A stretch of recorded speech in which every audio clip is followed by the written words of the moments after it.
All right. Thank you for tuning in, everybody, and listening to and watching the Real Short Box live. Very excited about this one. I'm Donald, of course, and Kevin's tag is right in the middle of his face. So let me move Kevin down there. There we go. That's Kevin down below here. We've got Sting over here, which is Darren. Oh! And we've got a very special guest. We have a professional wrestler in the house here, everybody. It's quite an honor for him to be on our show. And we are talking to the Bouncer, a.k.a. John Cataline. John, thanks for being on. Hey, thanks for having me, guys. I appreciate it. Of course. Always a pleasure for everybody to get to see us and interact with us. It's very nice for them. So I'm going to do some stuff in the background. And while I do that, we'll talk a little bit about wrestling. Darren, I'll just let you take this one. We'll freestyle it a little bit. Maybe ask some questions or something, or tell a story, whatever you want to do. But I'm going to do some stuff in the background, get us some audience members coming in.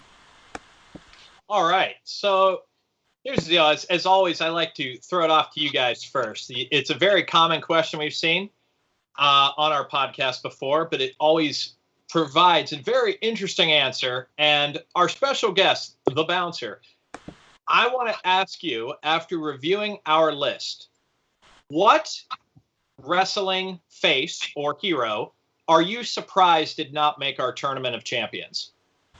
Oh, man. You know, it's so hard because there's so many people to choose from. You got your old school era of guys. You got your attitude era guys. You got the modern era now. So it's tough because there's so many names to choose from. Maybe on the modern side, I'd say like a Roman Reigns type of character right now because he's pretty hot at the moment. But again, you can only choose from so many. So, I mean, you guys did a really good job of building the list. Kevin, who do you think should have maybe made the final list that didn't quite get there? Well, first person I can think of off the top of my head, the American Dream, Dusty Rhodes. I mean, think about it. He's just a classic wrestling, represents, the working man, someone, he didn't have like a nice muscular body, but he had great charisma, knew how to get the crowd involved. He was just a well-loved and respected wrestler. He's one of the all-time greats, probably top 10 for sure. I'm going to go on mine with the British Bulldog, Davey Boy Smith. Bulldog, first of all, two things always amazed me about Bulldog. One, I didn't know you could fit that much muscle into like a 5'11" frame. Guy was jacked out of his mind. And secondly, his agility and athleticism is second to none for people with a bodybuilder's body. Because if you ever meet a regular bodybuilder, they're usually very stiff in the joints. They're not very agile. They have a hard time, bending over, to do more difficult submission holds. But man, he was the complete package. I was a huge fan of him, and that's someone I'm sad didn't make our list. Super underrated, definitely. Okay. Yeah, guys, I put up the link here, so if you want to grab it and share it, please do. I'm going now. All right.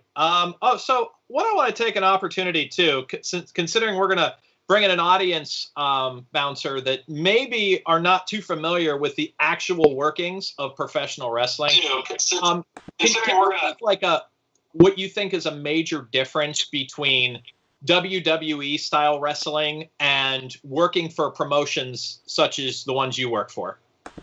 You know what? Honestly, it's a real the setting itself is a very intimate setting on the independent level.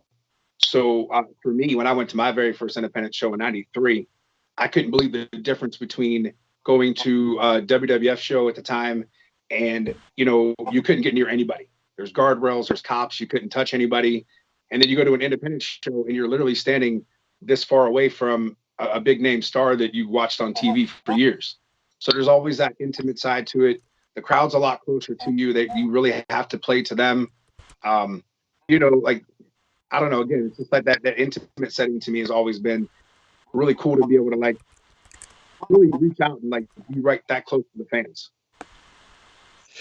So I've done some research on you, sir. Thanks to the internet, I can find things out about you may not have known. It says in the Legends of Wrestling promotion, you had a one-on-one match with Brutus the Barber Beefcake. Would you mind elaborating on that one? You know what I did? Originally I was not booked for that show. A friend of mine was, and I'm not the type of guy that always just tags along to go to a show if I'm not booked for it. But he kind of talked me into it. So the rule of wrestling is to always take your gear. That's always been the rule. So I packed up my gear, went to the show with him, and ended up getting booked on the show. And I was told I'd either be wrestling Tatanka or Brutus Beefcake. Ended up being Brutus Beefcake. Obviously, watching him as a kid on TV, you know what type of gimmick he is and what he does. Now you're wrestling him years later, and he's not the same guy he was then. So it wasn't a 5-star match by any means, but the experience overall was cool. And I didn't get my haircut, but my manager did, and he put his hair in my mouth. Like, that was kind of nasty, but yeah. Oh man. Now, some folks obviously, you're familiar with the movie The Wrestler with Mickey Rourke, right? Yes. When you were watching that film, especially when they're in the locker rooms and in the live shows, did you recognize a lot of those people that were in there from shows you had worked on? I did. I actually did recognize some of the people. It was really cool to see that. Like, even like the guy his name's Ray Rowe. He gets Eric from the Viking Raiders right now on WWE. He was in a movie called The Warrior, I think it was. So it's cool to see the guys that I know and that I've worked with, in these movies. There was a independent movie called Pro Wrestlers vs. Zombies, and that was filmed in Pittsburgh. So there was a lot of guys from the Pittsburgh area that I have known and worked with too. So it's always cool to see guys. At some point, it says a Jeremy Hutchins is mentioned that you wrestled Abe Lincoln. What? You know what? That's a running joke that has been happening for years. that never happened. I am not that old. I'm that old sometimes, but I am not that old. That is a rumor, we'll call it. Okay. All right. Well, I just wanted to bring it up, but I've been working out a lot lately, and please. I'm just saying that we're talking about wrestlers at their peak and past their prime or whatever, and I feel like I have yet to hit my prime. Like, it's come on, it's coming. Don.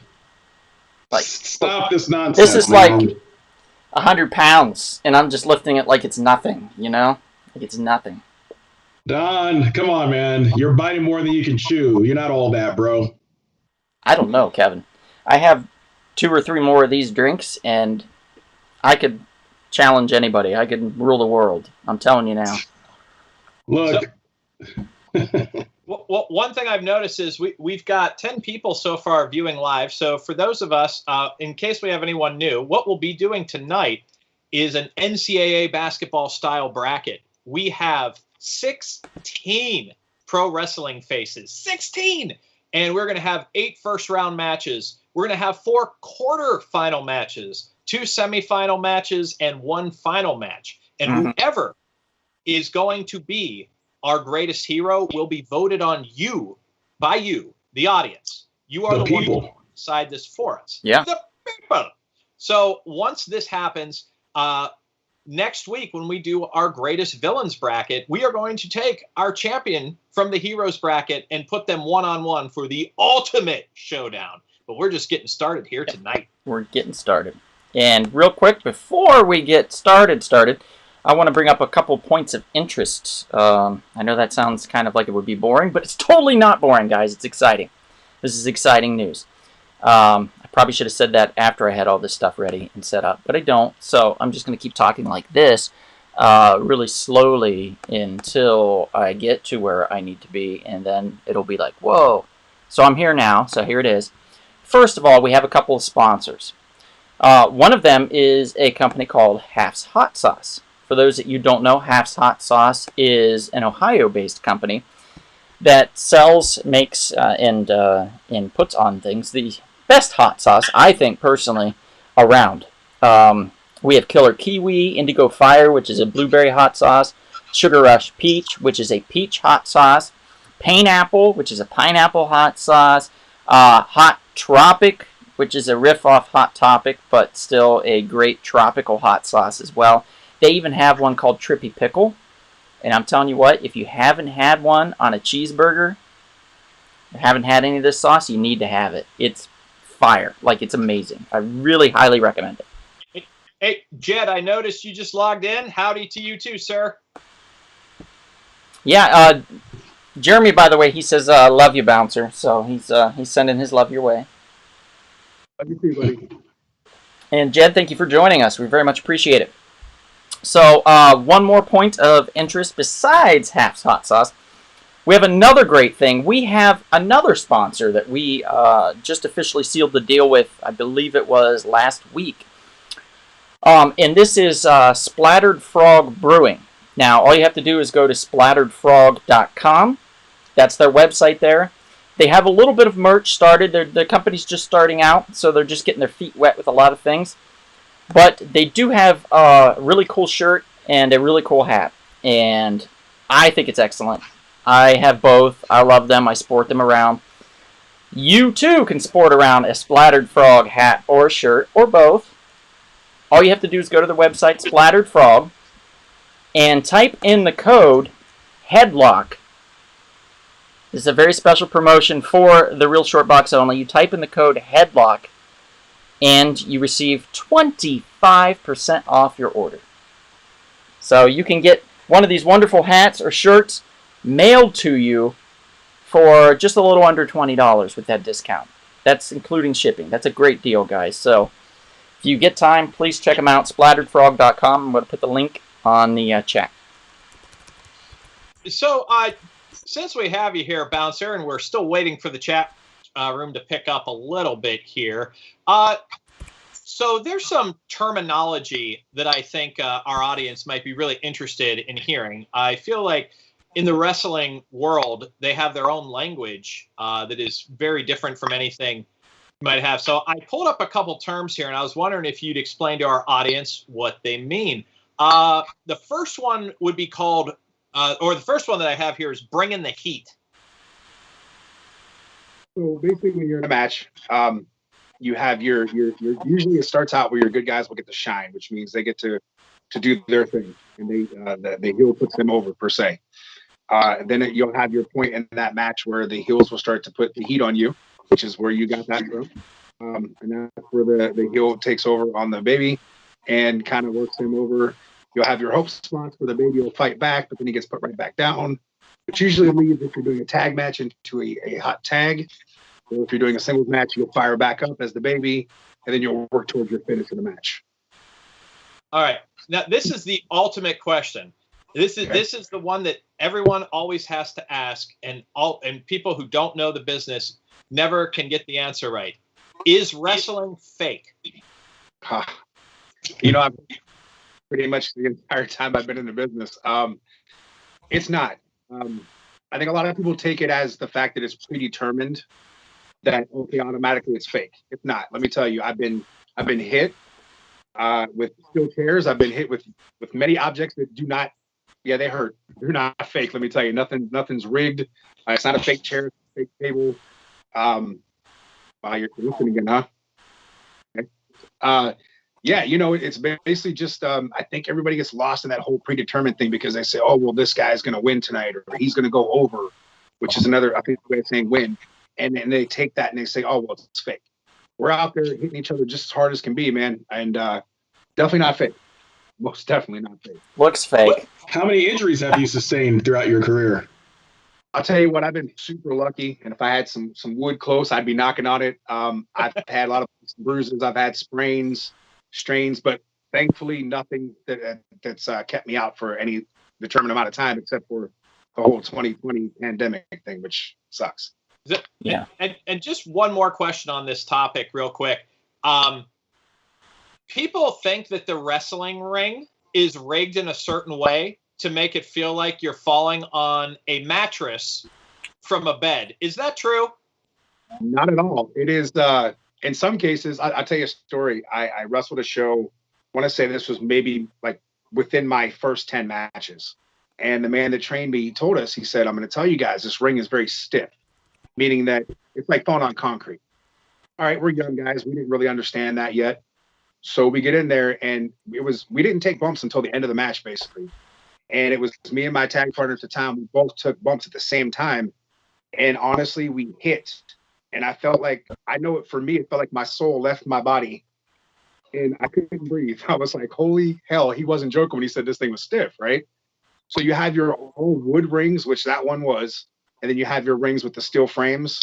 And it's steel frame, it's plywood, and no, it is not a mattress. Let me tell you, some bump better than others, but it's not always the case. Some are stiff as hell, and they hurt. Can you explain maybe what it feels like when the ring ropes bite? Oh man, I can tell you, yeah. In training, because they have you run them consistently, just back and forth, back and forth, back and forth. The next day, I had bruises all along the side here, and it was like literally I was purple for days. When they bite, they bite. Let me tell you, and they sting like hell. That's steel cable with a basically like a hose overlay on it, and it's usually taped up in some cases, or you'll have your ropes where it's like actual rope taped over. No, continue, please. And then they hurt, man. Let me tell you, you hit them, especially when you're training and you're doing it on a consistent basis, it's going to hurt like hell because you're steadily just going back and forth, back and forth, back and forth. And something I learned when I was training was you may take 100 bumps that night when you're training, but you'll never take that many in an actual match. So once you reach that point, it's not as bad, but the training, yeah, they kick your ass. Let me tell you. Yeah, I heard we got a really tough guy on this panel who's not afraid of that wrestling ring at all. Yeah, alleged tough guy. I don't feel pain. I'm just going to throw that out there. I find it hard to believe you felt some pain 6 months ago. I don't know what you're talking about. I think you know what I'm talking about. I think you're drunk, sir. And you better watch. I don't know about that. You better watch your mouth. I'll tell you that right now. I'll come over there and I'll slap it off your face. Well, last time I recall, I'm the one who almost slapped that beard off your face. Do you not see these weights I'm lifting, buddy? Do you not see this? Look at this. Come on. Like now, it's nothing. Bouncer, you can lift this man like with one arm. This guy's only like 150 pounds at best, I mean, he is lifting 100 pounds per se, Per se. Yeah, that's totally 100 pounds. Don't question me ever. 100 pounds. My apologies. Yeah, that's what I thought. That's a 100-pound dumbbell for sure, Donald, and wrestling is fake, so you have nothing to worry about. Speaking of dumbbell, Kevin, why don't you keep your mouth quiet? Wow. Yeah. Looks like you want a little more. What happened 6 months earlier? Yeah. Or my buddy, my new buddy from Ohio, he'll definitely straighten you out. You think what I did to you was bad? What John would do to you pales in comparison. I'm not scared. I'm not scared at all. I'm right here. You know what I'm saying? Like, I'm not scared. Speaking of which, I just want everybody to know that my mother and my father are in the chat, so go ahead and say hello to my parents. Hi, Miss McKinney. You got to let your son know to calm down. He's having a little too much tonight. He thinks he's really the hot rod. You're getting me all fired up. Look at this. Look, I couldn't be more hot rod. Look at this. And I'm wearing it traditionally, too, unlike Rowdy. Rowdy had to wear trunks underneath. I'm not wearing those trunks. That's for lamos. Sir, is that actual skirt or a kilt you're wearing? It's all out in the open. And it's not a skirt. How dare you? Just do me a favor. If you're not wearing anything under there, just don't stand up again, okay? Don't do that. I fall back out of the chair and woo! Suddenly, you don't feel quite like the man you used to. You feel inadequate somehow. That's usually the way that happens. All right, folks, we are moments away from getting into our tournament here, so please share this link out with your friends, and we are going to start voting ASAP. Oh, boy. We got some comments here already in the peanut gallery. Jeez. No, kidding. Peanut gallery? How dare you? We've got some chat comments. I'm just kidding, guys. Things getting heated up, says Jed Bernard. Purpose and Chai says Kevin drunk with a question marks and laughing. Exactly. They know me. Jarrett says wonderful makeup, Darren. Thanks, brother. Andrew says those weights are fake. Andrew, these are not fake. Listen to it. That's metal. That's real. That's 100 pounds. Don, put down the lady weights, those 5-pound dumbbells. Come on now. Juice says it's not about the weight, it's about how you use it. Well, obviously I'm using it correctly, because look at this. Look at that. Oh, my God. Like, jeez. Ladies, calm down. Calm down. Ladies, calm down. Let's see. Jason's on. Jason says, Crow Sting, Darren rules. Thanks, brother. Let's see. Jarrett. Andrew says 100-pound dumbbell was my stage name. That's good. That's good. And, well, Bonnie, that's, you'll find out shortly who has Mr. Sacco, and if Mr. Sacco is maybe even in here. We don't know yet, so we'll find out. John, how about we get started? What do you think? Let's do it. All right. Let's do it. All right. As your master of ceremonies, here be the rules. 2 men enter, 1 man leave. We're going to have 8 first-round matches. We're going to have a left bracket. We're going to have a right bracket. We are going to have nonstop action. We are going to take 16 of your favorite wrestling heroes and pit them against each other where there can be only one. So, to get us started, our first matchup of the evening in the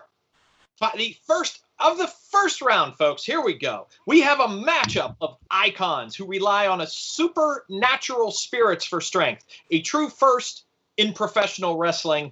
There is a dead man walking from Death Valley. That is the Undertaker versus a man from parts unknown, the leader and ruler of the One Warrior Nation, the Ultimate Warrior. That's a hell of a matchup there. Okay. So we have the Undertaker versus the Ultimate Warrior. I'm nervous about this one. Kevin, let us know the tale of the tape. Well, the Undertaker, 30 years in the WWE, and he's done so much. He is one of the all-time greats. I remember when he debuted at Survivor Series in 1990. I was a little kid watching on pay-per-view at a friend's house. And I was just astonished by this great, frightening figure coming down in that long coat and the hat. And he literally wiped out and took out people on the other team. It was made up of the Hart Foundation and Coco Beware. And I believe Dusty Rhodes was the other person. But he was on Ted DiBiase's team, and he had an amazing debut. The crowd was just like, oh, my God. You know, people were just stunned by how great he looks. What was that? And it was that bell tolling, was it not? The bell tolling? The bell, and of course his manager, Paul Bearer, had a great voice, like, oh, yes, my Undertaker. You know, he had the urn, he would draw the power. You know, he would like rise up every time he would get down as if he was like coming out of his grave. And of course, his finisher, the Tombstone Pile Driver. What can you say? That put away so many opponents. Yeah. Great character. Talk to us about the Warrior, Kev. Ultimate Warrior, one of the Blade Runners, another one which we'll get to later. Jim Hellwig, he came to the WWF in 1987. And of course, he's famous for his face paint, running to the ring, shaking the ropes, getting the crowd pumped up. And of course, that song, that that riff just got the whole crowd pumped up. And of course, he had the great finisher. Well, 2 things. He would first put you in that gorilla press and then drop you and then do a splash to finish you off. And of course, he was just famous for all the crazy, tying his biceps real tight so the veins would be sticking out. Great face paint, great energy. The only thing, of course, he only had a limited set of moves, but he made the best of it. And he just uses charisma just to draw power from his warriors in the crowd. And of course, one-time WWF champion against WrestleMania 6, him against Hulk Hogan, a great classic. Probably his best match he ever did. All right. But there you go. Okay. So we've got The Undertaker. Spot on. That Paul Bearer impersonation, spot on. Thank you. Thank you. So we've got The Undertaker versus the Ultimate Warrior. Now, this is where we hand it over to the audience. You in the audience in the chats right now, vote. Undertaker or Warrior or Ultimate Warrior, whichever you want to do. Put it in the chat, and we'll start counting up the votes. We're going to give you about a minute to tally the votes. And once you vote, then, if you don't vote and we're already tallied and it's over, it's too late. So if you want, it looks like, if you want the Ultimate Warrior to have a chance, you better start voting for the Ultimate Warrior, because it looks like we've already gotten a lot for the Undertaker right now. And rightfully so. Yeah, it's no surprise. Joey, what up, man? Thanks for joining us. Since and please don't be offended, Donald, but since we have an expert sitting on the panel right now, do you have just some brief words about the Taker and the Warrior and how you feel about them overall as maybe wrestlers, performers, workers, Bouncer? I don't know. Kevin hit the mark on that. Like, Taker for 30 years. I mean, the man was a staple of the WWF for so long. A person who at one point thought about leaving and going to WCW, but he is one of the most loyal people in that promotion. It's a tough call. I mean, Warrior was more of a character, and yeah, he was like at times he was a lovable character. Like Kevin also said too, you know, he was limited on his moveset. So if you take those two, to me, I can see why it's very one-sided. I mean, it's the Undertaker versus the Ultimate Warrior, and again, I can see why the votes are going to sway which way they're going to sway. Okay. Let's start tallying some of these votes up. People in the chat, you could still vote while we're tallying up the votes. So, John, how we work it is usually we have somebody take the votes, count the votes for one of these characters, and then we have somebody else count the other. So, to start it off, I'm going to have Kevin do the Undertaker, and Darren will count the Ultimate Warrior, and then we'll ask them what the total tally is at the end. While we're doing this, I'll mention some comments too. So here we go. All right. Jeremy Hudgens says Taker. So 1 for the Undertaker. Who's counting again? Sorry. Kevin's doing the Undertaker. You're doing the Warrior. Darren. Gotcha. Cool. So Jeremy says Taker. Prodigal Knight says Undertaker. Bonnie says Undertaker. Thanks for joining us, Bonnie. Thanks for joining us, Prodigal Knight. And, of course, Jeremy and Andrew. Scorch, thank you for joining us as well. Andrew says Undertaker. Scorch says Ultimate Warrior. Jason says Warrior. Janet says Warrior. Purpose and Chai says Undertaker. Undertaker for my dad. And my mom says Ultimate Warrior. Split the house. This could be the divorce that, you know. 55 or 50, what is it, 58? I don't know. How many years of marriage meant nothing after this. Julio says, Ultimate Warrior was overrated hype with an exclamation point. My God. Wow. That still is not a vote, Julio. So, you got to vote. Joe says Undertaker. Jed says Undertaker. Thanks for joining us. Raphael, thanks for joining us. He says the Ultimate Warrior. Austin's back in. Thanks for joining us, Austin. He says Undertaker. Julio did vote. He says Undertaker. Jarrett says Warrior. Undertaker is a legend and a gentleman, but Warrior invigorated WWF. Let's see. Julio says Warrior is trash. Scorch says, Julio, I don't care about pro wrestlers' personalities. They're not my friends. They're my entertainers. Cassie Sellers, thanks for joining us, Cassie. She says Undertaker. And Mr. Ninja the Kitty says Ultimate Warrior. So thanks for joining us, Mr. Ninja the Kitty. We appreciate your votes. Where are we at? I'm also going to throw in 2 votes. One for my mom, Mrs. Manel, and my wife, Mrs. Manel, are also for Ultimate Warrior. Okay, great. What's the status on the votes? I have 10 votes for Undertaker so far. I have 8 for the Ultimate Warrior. Wow, so this is close. Okay, so we're going to give it about another 30 seconds. People in the chat, if you want the Ultimate Warrior to have a shot, he's only down by 2. Otherwise, this is going to go to Undertaker, and we're going to move on to the next round. So we have to be... a couple people I feel haven't voted yet. We have to be quick about this. I got a text from my friend Roy, who's watching. Says, impressive makeup. Thanks, Roy. Wait, is that Taz? He's convinced. And he said the first round is unfair. These are my all-time 2 favorites. Really? Ooh. Yeah. Wow. We make hard. We are looking for the hard choices here, folks. Nothing easy. Nothing easy. Okay, we've got 2 more votes for the Undertaker. 2 more votes for the Undertaker? Yep. Okay. Enrique also has popped in. Hey, Enrique, thanks for joining us. He says Undertaker. Enrique. All right. Thanks for joining us, sir. So it looks like Undertaker's up by 3 now? 5. He's up by 5. Okay, we're going to call it. We're at 43 seconds anyway.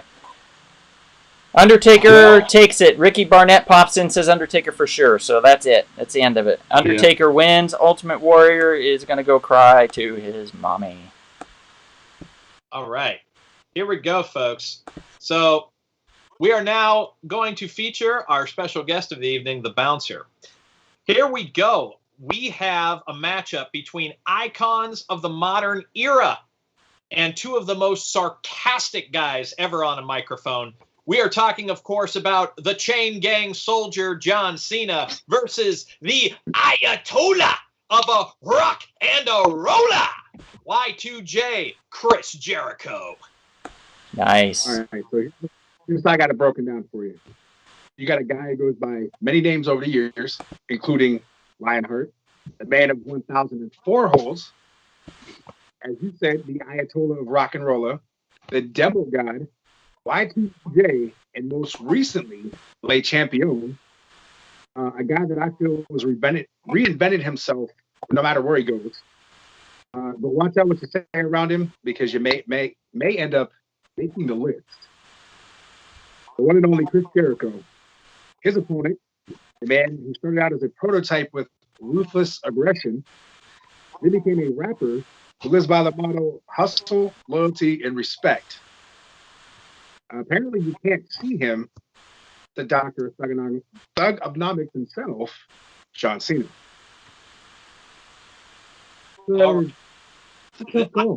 I forgot the doctor of thugonomics. Wait, are we going to all do it at once? Little, you can't see me? Thanks for participating, Donald and Kevin. You guys are awesome. Yeah. No problem, buddy. You know, John Cena is actually, I fell for his act one time. I'm one of the few people who went to the ArcLight to watch The Marine on opening day. Oh, I'm sorry. Thank you. Your condolences are appreciated. However, he's kind of funny in that movie Blockers. Yeah, he was. I would have to. He was great. He was great in Blockers. I loved him in that. I think he's going to be amazing as the Peacekeeper or Peacemaker. What was that, Kevin? Was it a Peacemaker? Yeah, Peacemaker. I think it's what it is. Daddy's Home. I think it's funny in that too.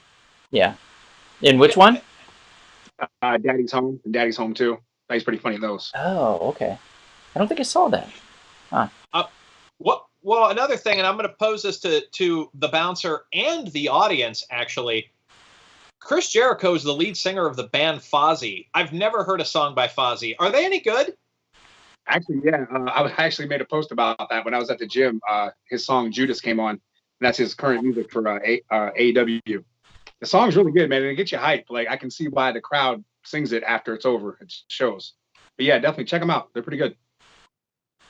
Okay, so we're going to quickly go into the voting round. So, John, do you want to keep track of some this time? Absolutely. Pick which one you want to keep track of, Cena or Jericho. Take track of Jericho. Okay. So John's going to keep track of Jericho, and Darren, let's have you do John Cena then, okay? Roger that. Okay. This is not looking good, by the way. It looks like a landslide, to be honest, but we'll see. All right, let me go back up.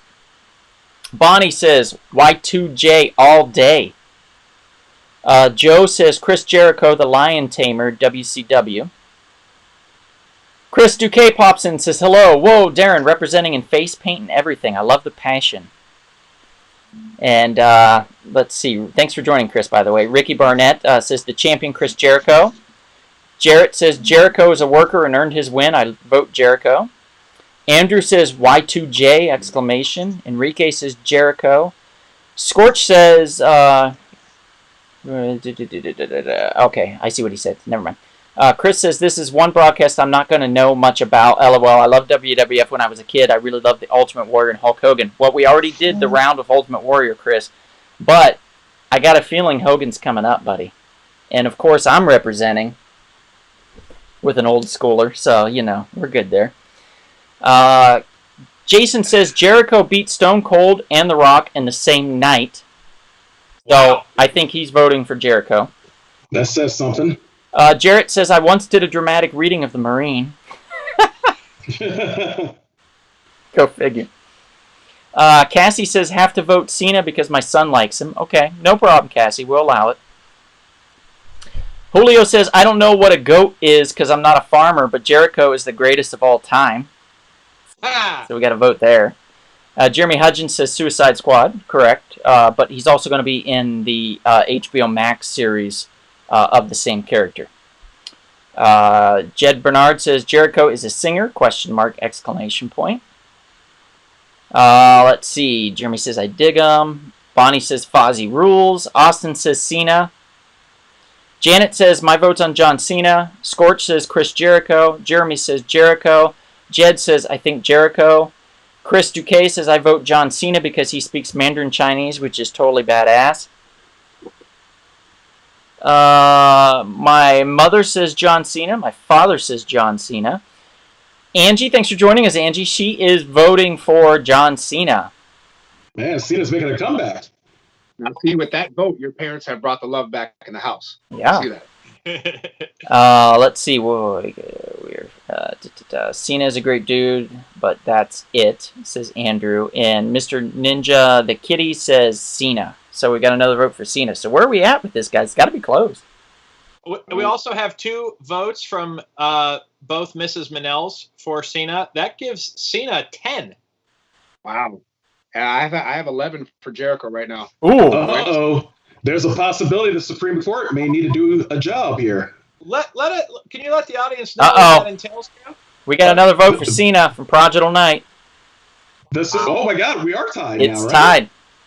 All right. The Supreme Court is basically, if the audience is tied and there's no tiebreaker, the 4 of us will put our heads together and make a ultimate decision. It's true. It's true.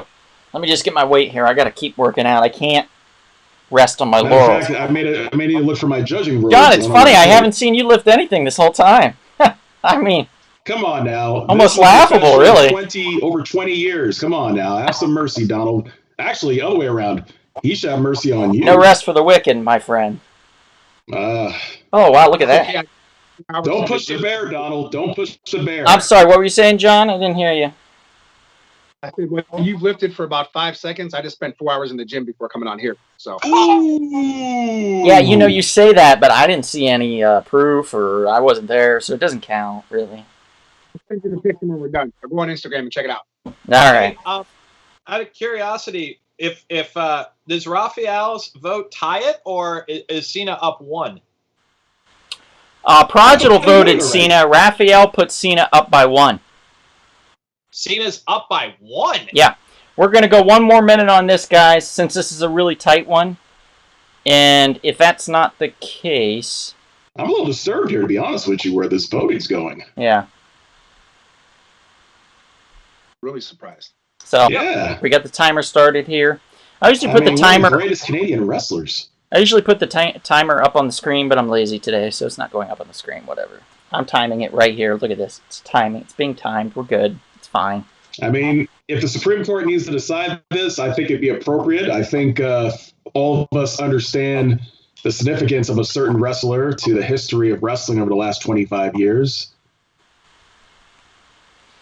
Well, anybody else in the chat want to vote for Chris Jericho over John Cena? Otherwise, John Cena will be taking this miraculously. Wait, we gotta double check this. I think we're still tied. This can't be. Darren, you had 2 for Cena, correct? Sorry? You had 2 for Cena? That's not in the chat? Yeah, I had Katie and my mother for Cena. Okay, so you keep... What about your dad? What about your father? He's not present tonight, Kevin, let's get moving on this. I don't have all night. So if we're going to recount like you want, we need to get moving. Otherwise, there's no point. So let's recount. John, let's have you recount the Jericho, and Darren, let's have you recount the Cenas. Yeah. Okay. I have 11 for Jericho, unless anyone else threw in. All right, we have Bonnie for Jericho, Joe for Jericho, Ricky for Jericho, Jarrett for Jericho, Andrew for Jericho, Enrique for Jericho.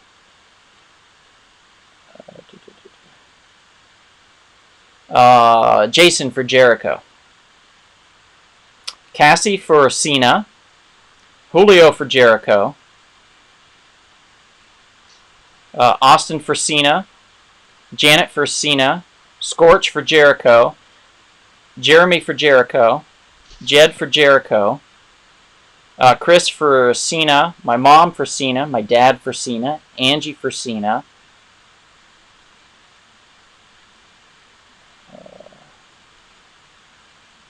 Mr. Ninja the Kitty for Cena. Prodigal Knight for Cena. Raphael for Cena. Let's see, where are we at? That's 12 for Cena. Yeah, that's still 11 for Jericho. Okay, so Jericho's down by 1. All right. Well, we've had a whole minute, so that's it. All right. We're going to give it to Cena. It is what it is. Jericho has been eliminated from this. Sorry, Jericho. So sad. So sad. That is really surprising, and I was kind of looking forward to hitting up the Supreme Court for that one. I'm just saying. Exactly, man. Me too. Sometimes it just falls that way. But who am I to dispute what the people want, right? Jarrett says, John Cena proves that all buff dudes from Boston have Wahlburgers disease. Yeah, apparently. Kind of makes sense. All right. Darren, who's next on the list? We're going to keep moving. All right. I'm coming with this next one here. We have got the 2 best interviews, or like they say in the business, promo cutters of the 2 major promotions, WWE and WCW, during the Attitude Era, and actually maybe even going back to the 80s for this one. We, of course, have the most electrifying man in sports entertainment, the jabroni-beating, pie-eating, the great one, The Rock, versus the Nature Boy, Ric Flair. Oh, woo! All right. Breaks down like this. Rocky Maivia is a 3rd-generation wrestler, the grandson of Wahoo McDaniel and the son of Chief Maivia, Rocky Johnson. Obviously is probably the most coveted movie star in the world as we currently speak. He came in as Rocky Maivia initially, and then of course became The Rock. He really became very popular when he turned heel in the Nation of Domination stable that was run by Ron Simmons, a.k.a. Farouk, along with D'Lo Brown, Crush, Kama Mustafa, Owen Hart at one time, etc. Really great stable with some classic workers in it. The Rock has had legendary matches. He is one of the only people that can sell an elbow drop as a finishing maneuver, the people's elbow, of course. Mike's skills are amazing. Every single time he would say, finally, The Rock has come back to insert city here. He really got the audience rolling. Best matches easily are probably against Stone Cold Steve Austin at various WrestleManias. And sadly, one of his last matches before he became just a part-time guy, he lost to Brock Lesnar, which, of course, irritated me beyond all belief. All right, the Nature Boy, Ric Flair. Woo! This guy is a living legend. He took the name Nature Boy, of course, from the great Nature Boy Buddy Rogers, master of the Figure 4 leg lock, one of the most unique submission maneuvers of all time. Unbelievable stamina, great look, great charisma. He was definitely the ladies' man of professional wrestling. He got ladies' eyes onto the product, especially back in his NWA days, his early Southern Territory days. He is basically the number 1 or number 2 greatest wrestler in WCW, probably without question. The other maybe is showing up later. And he had a really great run in WWE, if not a brief run. And, of course, his final match, he was retired by Shawn Michaels, where Shawn Michaels saw a dazed Ric Flair, and Michaels said, "I'm sorry, thank you." And then he kicked him right in the face, and he ended his career. Ric Flair has a great documentary on ESPN, 30 for 30. If you don't know who Ric Flair is, you don't know wrestling. No offense, but those are my guys. Yeah, Julio. Well said. Julio, I checked your vote. Even splitting the vote, it's still 1 up for Cena, so it's not gonna change anytime soon. I'm sorry, buddy. He's out. So we have The Rock versus Ric Flair. Kevin, why don't you count up Ric Flair? And John, if you'll count The Rock, I'd appreciate that. Let's see. All right, before we get started, I already have one for The Rock here from Katie. Okay, great. Angie says The Rock. Jeremy says, damn, that's tough. Bonnie says, aw, man, this is a hard one for me. Mr. Ninja the Kitty says, doesn't bother me, The Rock. Enrique says, love The Rock, but got to go with Ric Flair. My mom says The Rock. My dad says The Rock. Cassie says The Rock. Ricky Barnett says Dwayne The Rock Johnson. Jeremy says Flair. Let's see. Andrew says Flair. Julio, yeah, we checked your vote. Jarrett says Ric Flair wins everything. Woo! Styling and profiling. 4 Horsemen, baby. Bonnie says I think I have to go Flair. Janet says Ric Flair. Raphael says, well, woo! So he's going Ric Flair. Scorch says Ric Flair. Austin says Ric Flair. Jared says, how the hell does Jericho lose to Cena? I don't know. That's a good question. Jason says, woo! So another for Ric Flair. We're getting on the woo train here, it sounds like. I know what's going to happen. We're going to get a rap group in here. It's going to be the Wu-Tang Clan, guys. My mother just voted in Ric Flair. Let's see. And Prodigal Knight says The Rock. So where are we standing on these votes, guys? I have 12 votes for the Nature Boy. I've got 8 for The Rock. Good Lord. This is shocking. Wow. I thought this would have went to the Supreme Court. Julio, we did not miss the family vote. It was split, which means that it's still exactly the same, unfortunately. Now, if you're talking about through this round right now, then it goes for whatever you're voting for, which I know would be Ric Flair. So, but you split the vote between your wife and your son. If your wife and son had agreed, no offense, your wife, she effed you, dude. She effed you hard by voting for Cena. So, I don't know. Maybe break up with her or something. It's up to you. Whoa. Don't say that. Don't say that. There's kids involved, Donald. Don't say that. It's up to you, man. I don't know. No, you don't say that. You I don't break know. up families, man. What do I know? Hey, Kevin, shut your mouth. Shut my mouth. Shut your mouth. You don't do that. You don't do that, man. Hey, Donald, I bet you won't say shut your mouth to the bouncer. Yeah, exactly. You know, the bouncer was shut your mouth so fast. He keeps coming at me with them sassy looks. I might.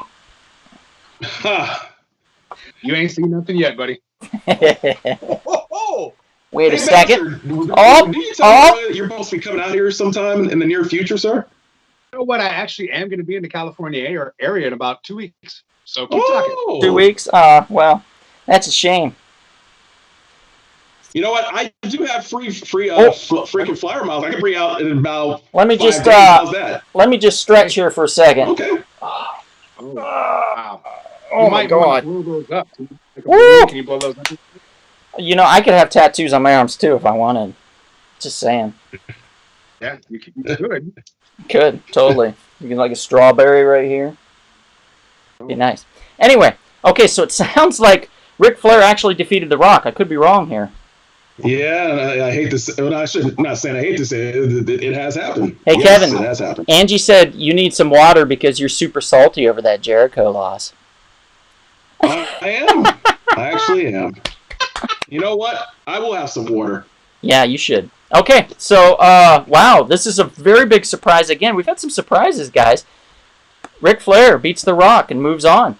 Next. You like you have the old school side of it, and you have like a more modern side to it. So it's kind of it's nice. It's a different little thing here. Yeah, I like it. Scorch says I can hear Roddy Piper's bagpipe music in my head. I like to hear that, Scorch. I like to hear that. Dude, I mean, I gotta admit, that's a major upset to me. Like, I gotta say, kudos out to our audience. You guys know your wrestling.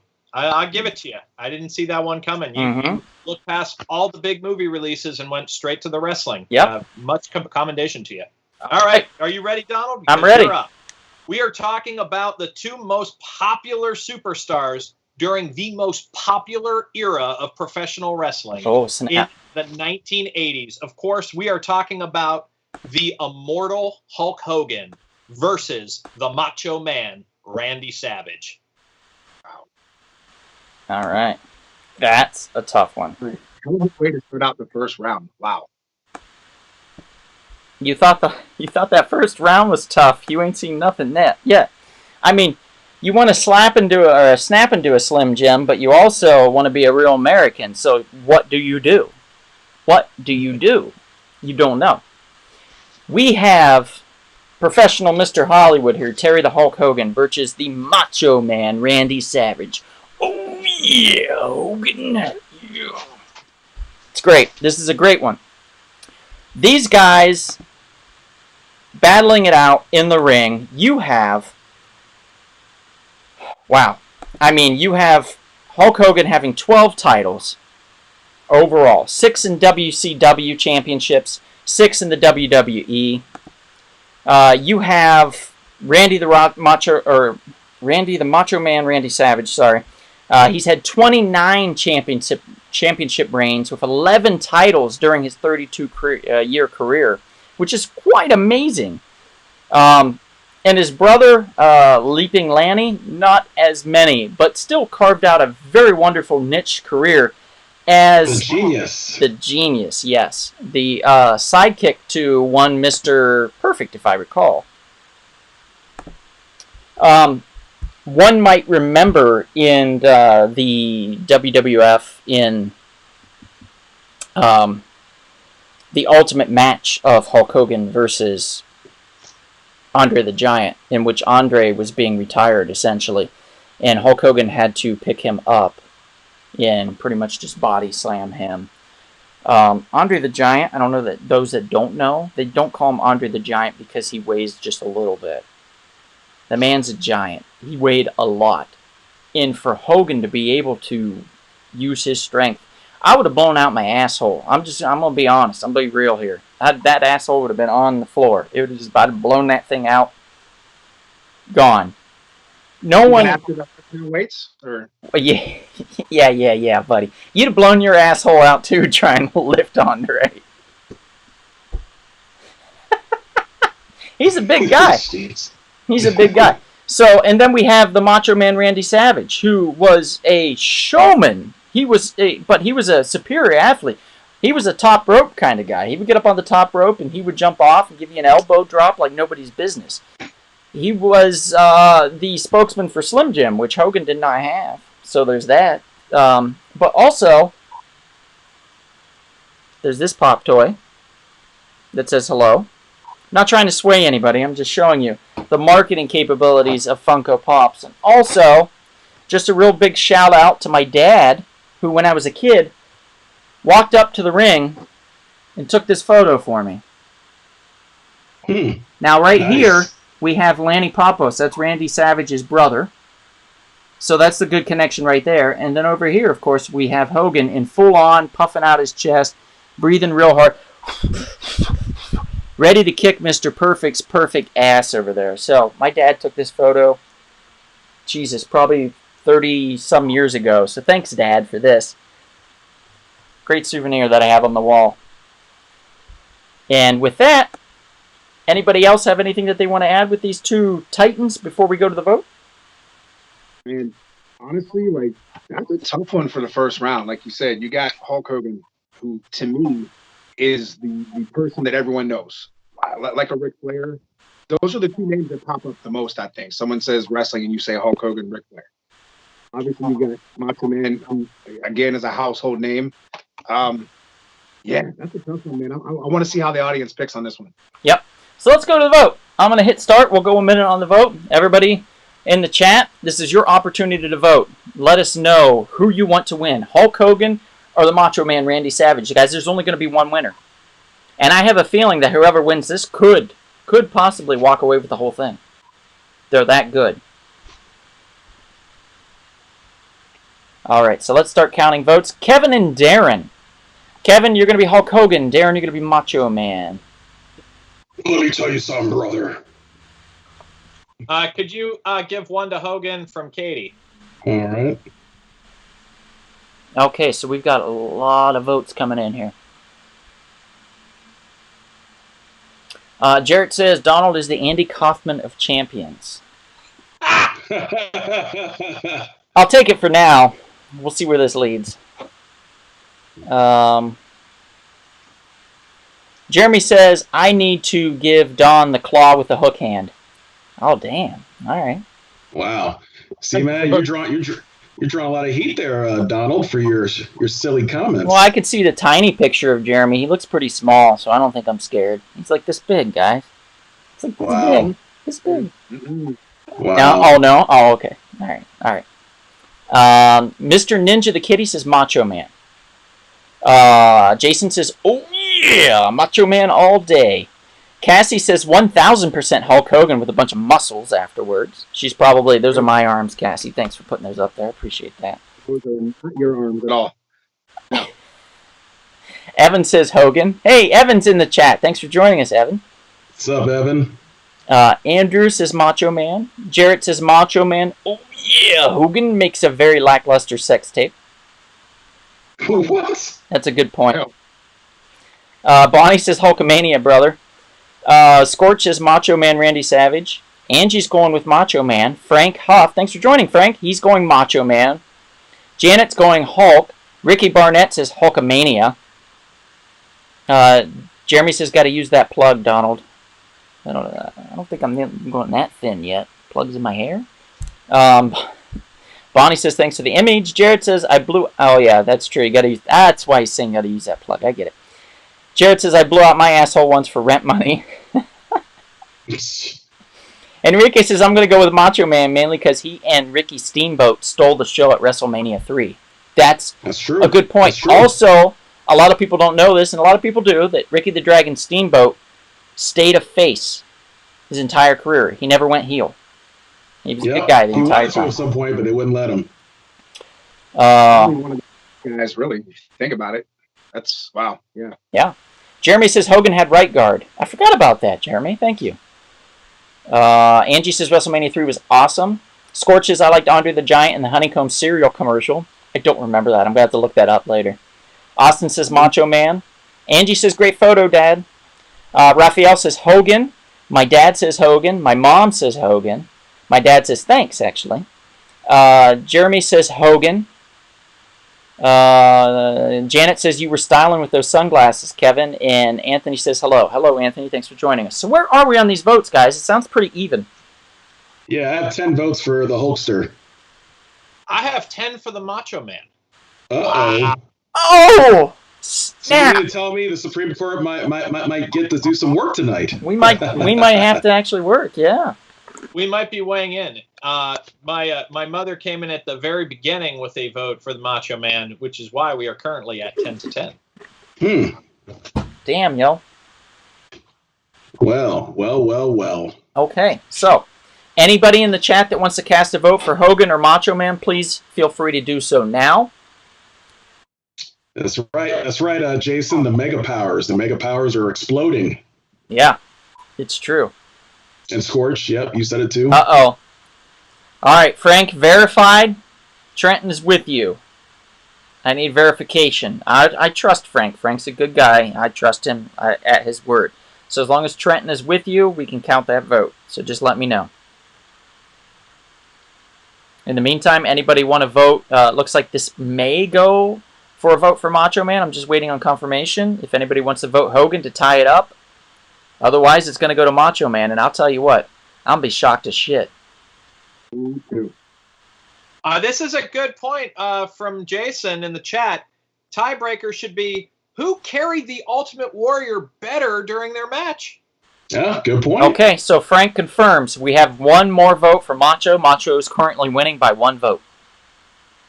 And Scorch says Elizabeth is in the neutral corner for this one, and I totally agree with that, Scorch. I can totally understand that. We've got Macho Man winning this, guys, right now. I'm putting 30 seconds on the shot clock for this one. Otherwise, it's going to go to Macho Man, unbelievably so. Hey, maybe not. Maybe not. Bouncer, I want to ask you, what's the best move you perform in the ring? I think I'm partial to happy hour, which is a fireman's carry into a sit-out Michinoku. I love it. Fireman's carry. That requires you to pick somebody up, right?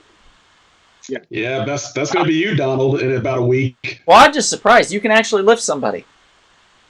Yeah. Huh. Go figure.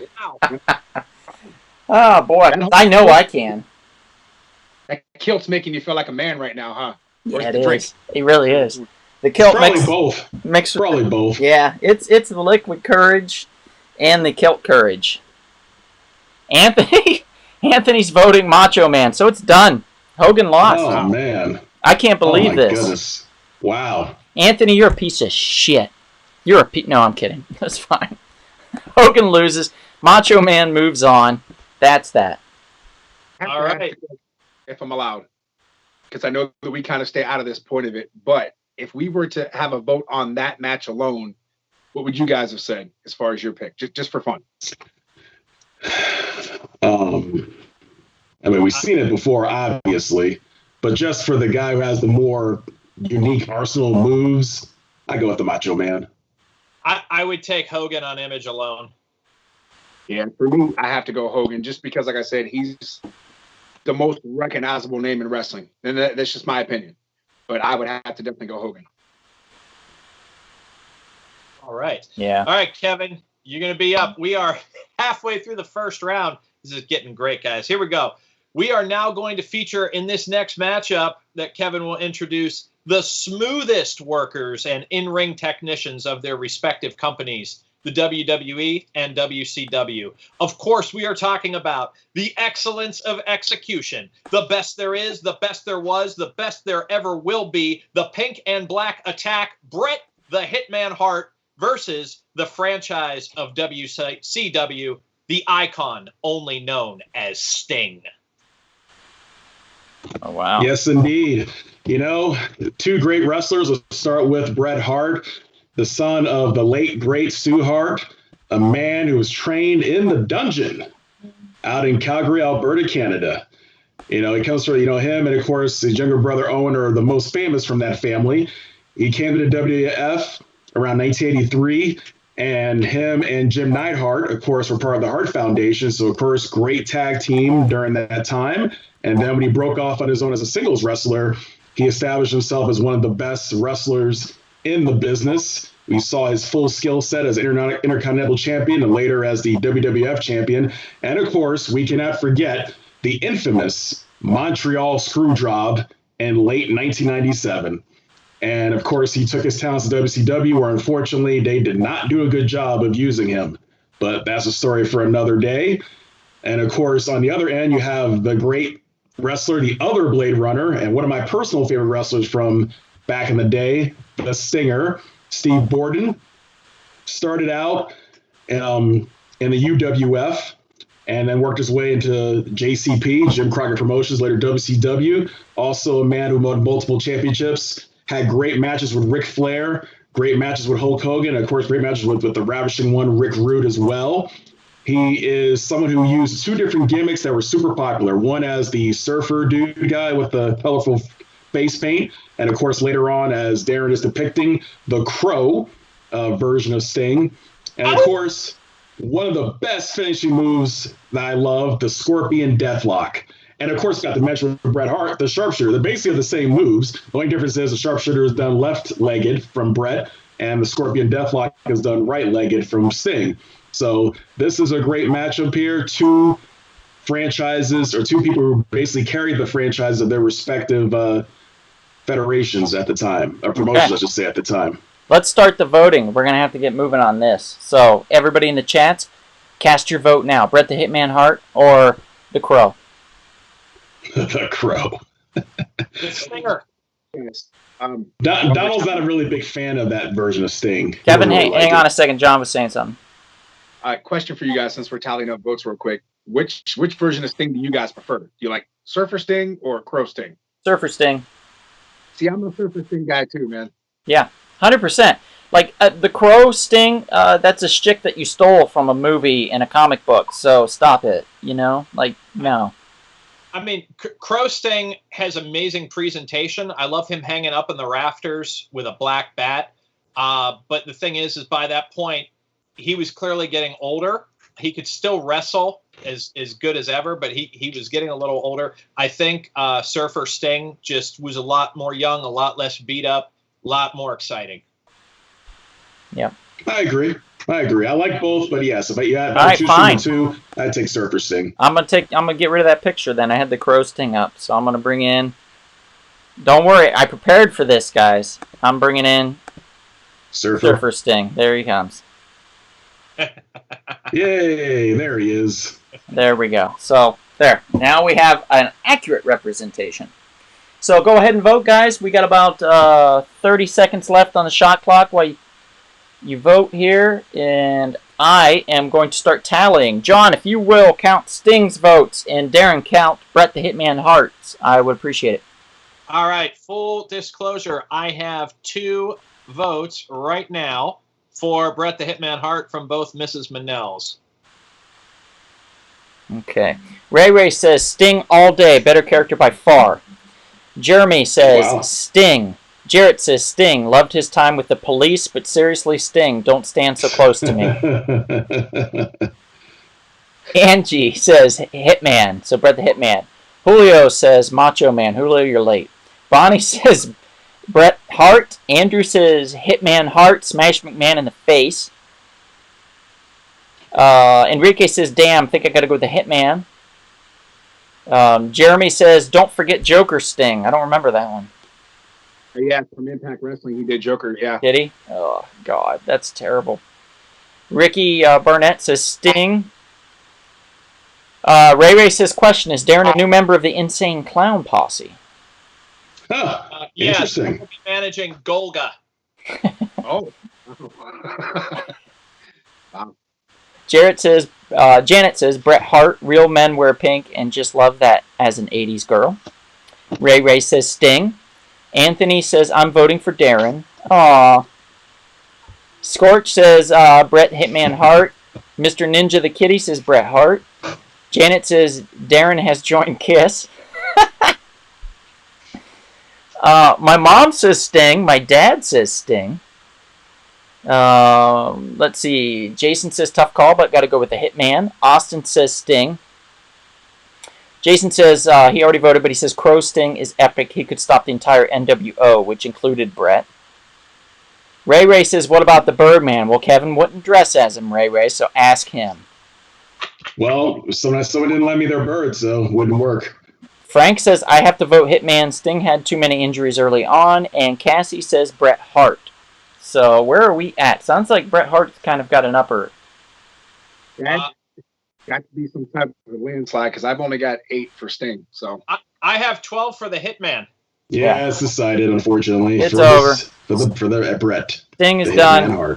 Bret the Hitman Hart has moved on. Next round. All right. I've lost your guys' image, but apparently I'm still on the call. You're still on. We're going to be going to our special guest here in our next first round matchup. We have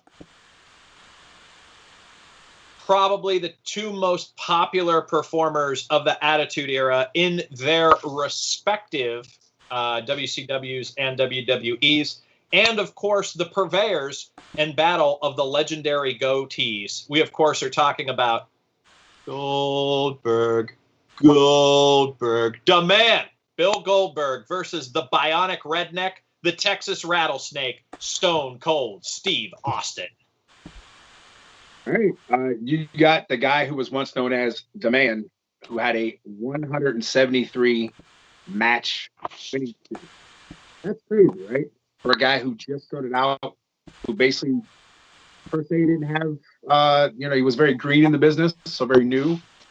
If he hit you with a spear or hit you with the jackhammer, match was over. If you didn't want to be that guy who was looking to when he said, "Who's next?" All right, but then you got his opponent. Started out stunning, moved on to being a Hollywood blonde, but I'm pretty sure. And then he became a ringmaster, and then I'm pretty sure he decided on the Texas Rattlesnake. You're looking at the guy who basically carried WWF through their Attitude Era. And again, like Darren said, you've got Goldberg, who pretty much picked up and carried WCW, even though some people maybe didn't like him as far as within that company. You had guys that wanted to kind of hold him down because there was a lot of, at the time, if you guys watch a lot of stuff, there's a lot of ego in that company at the time.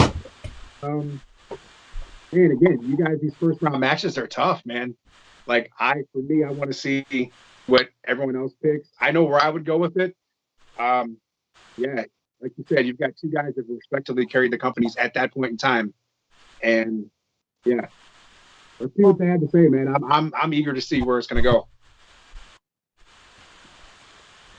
Oh, I think I know where it's going to go. Well, there you go. Now, is that an official Broken Skull IPA you're drinking there? No, it's not. It's wonderful. I wish it was, but it's not. Well, actually, I don't know. This is good too. Okay, so let's start tallying them up. Kevin, you're going to be Stone Cold. Darren, you're going to be Goldberg, okay? Roger. Darren's probably not going to have much to do. Okay, we'll throw Katie's vote in for who did you vote for again, Katie? For Stone Cold. Yeah, throw one in for Katie for Stone Cold. Okay. Jeremy says Stone Cold. Andrew says Stunning Steve Austin. My mom says Stone Cold, by the way. My dad says Stone Cold. Bonnie says Stone Cold. Anthony says Stone Cold. Enrique says Hollywood Blonde Steve Austin. Austin says Stone Cold. Scorch says Bill Goldberg. There you go, Darren. That's something. Angie says Stone Cold. Ricky Barnett says Stone Cold Steve Austin with the stunner. Frank Huff says Stone Cold hands down. Oldberg only knew 3 moves, and Steven Regal exposed once on Nitro. Jason says Goldberg. This guy was crushing the entire WWE.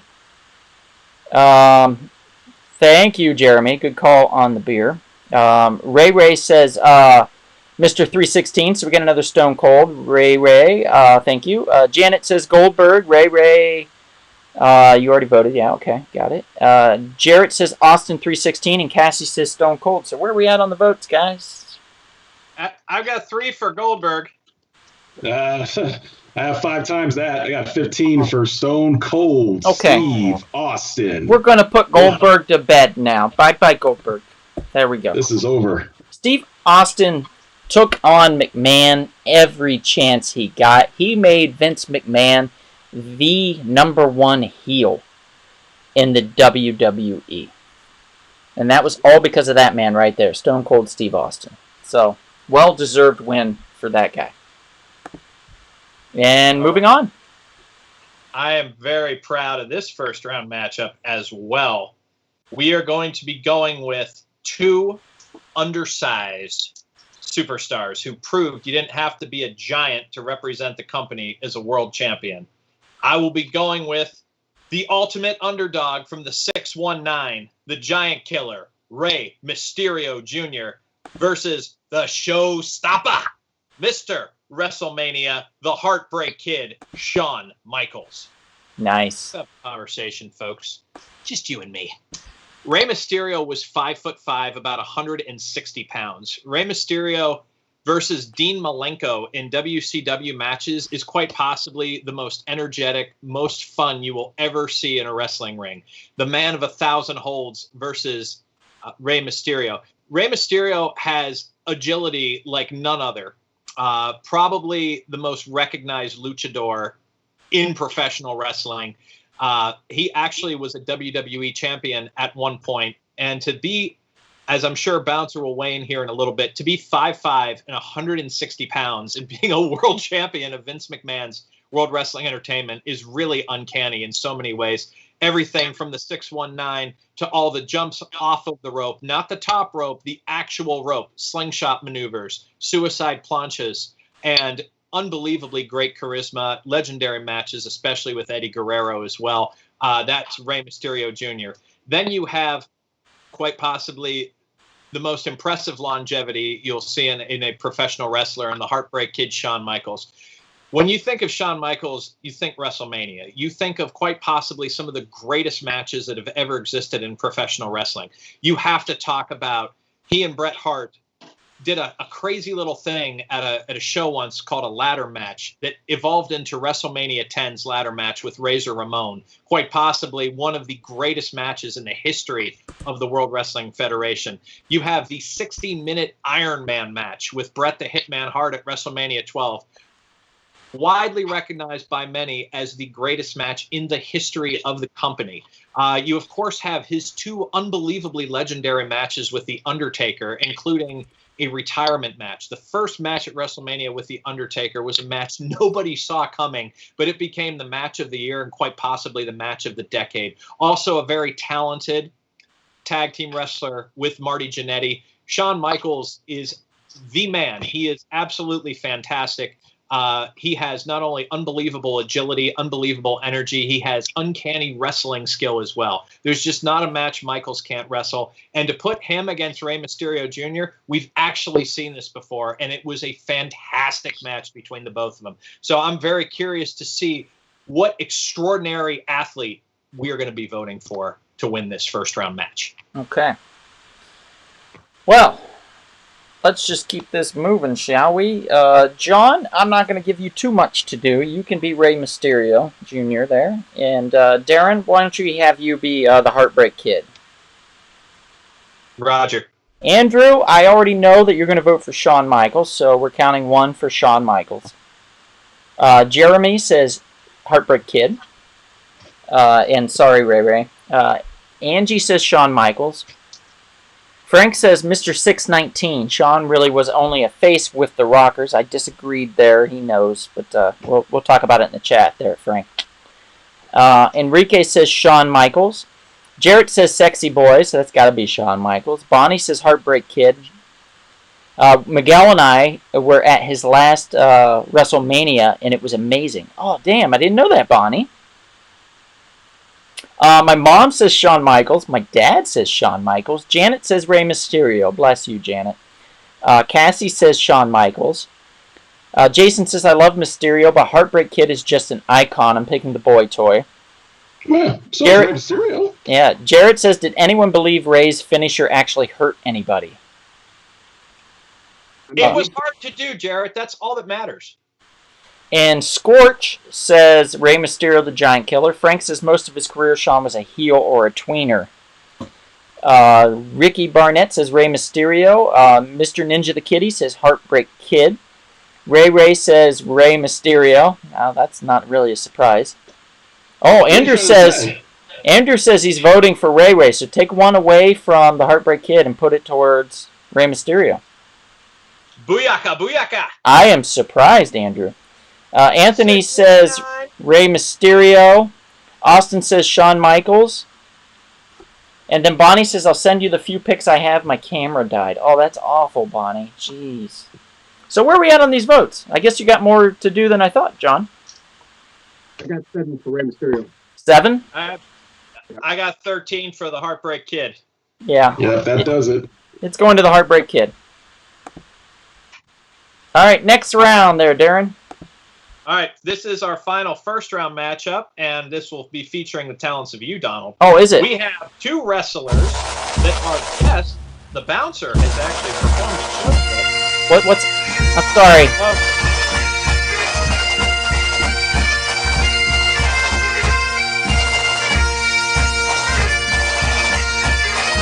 What a show-off. What a show-off. Okay, what were you saying, Darren? As you can see, Donald has to show himself being a jerk, has to put that music on. We are once again talking about 2 wrestlers who our guest has performed at shows with, the Bouncer has. 2 of the most unique personalities this industry has ever seen. We, of course, are talking about the Hot Rod, Rowdy Roddy Piper, against Mrs. Foley's baby boy, Mick Foley. Wow. All right. So, not to show that I'm one way or the other, because I'm very fair with this. I will show you guys. Oh, standing up again. No, whoa. Let me just reach in here. See what I got here. Oh my Don't God! do this to the audience. Don't do this. Hello, friends. Hello. That's right.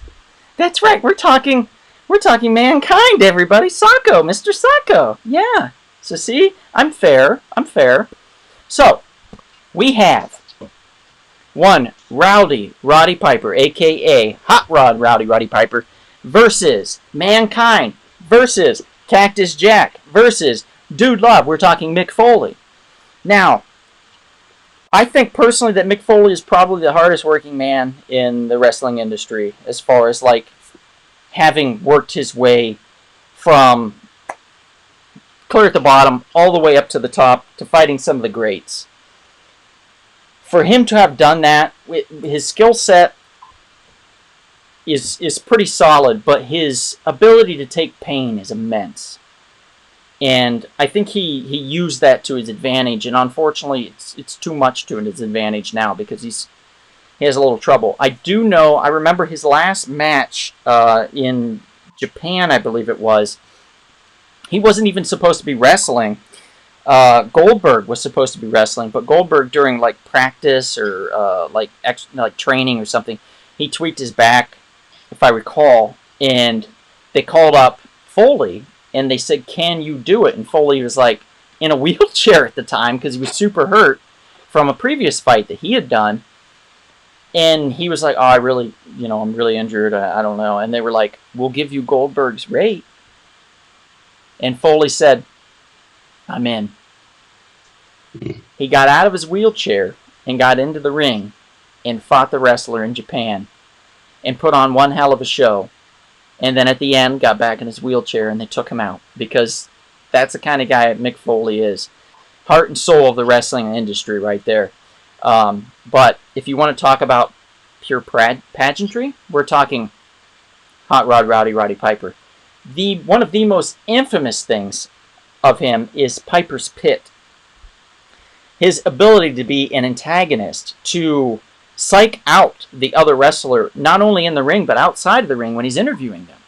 What he did to Jimmy the Superfly Snuka will go down in infamy. Like, it's still remembered to this day. You can see video of it, just YouTube it. He degrades him to the point of nothing. He's nothing to Roddy.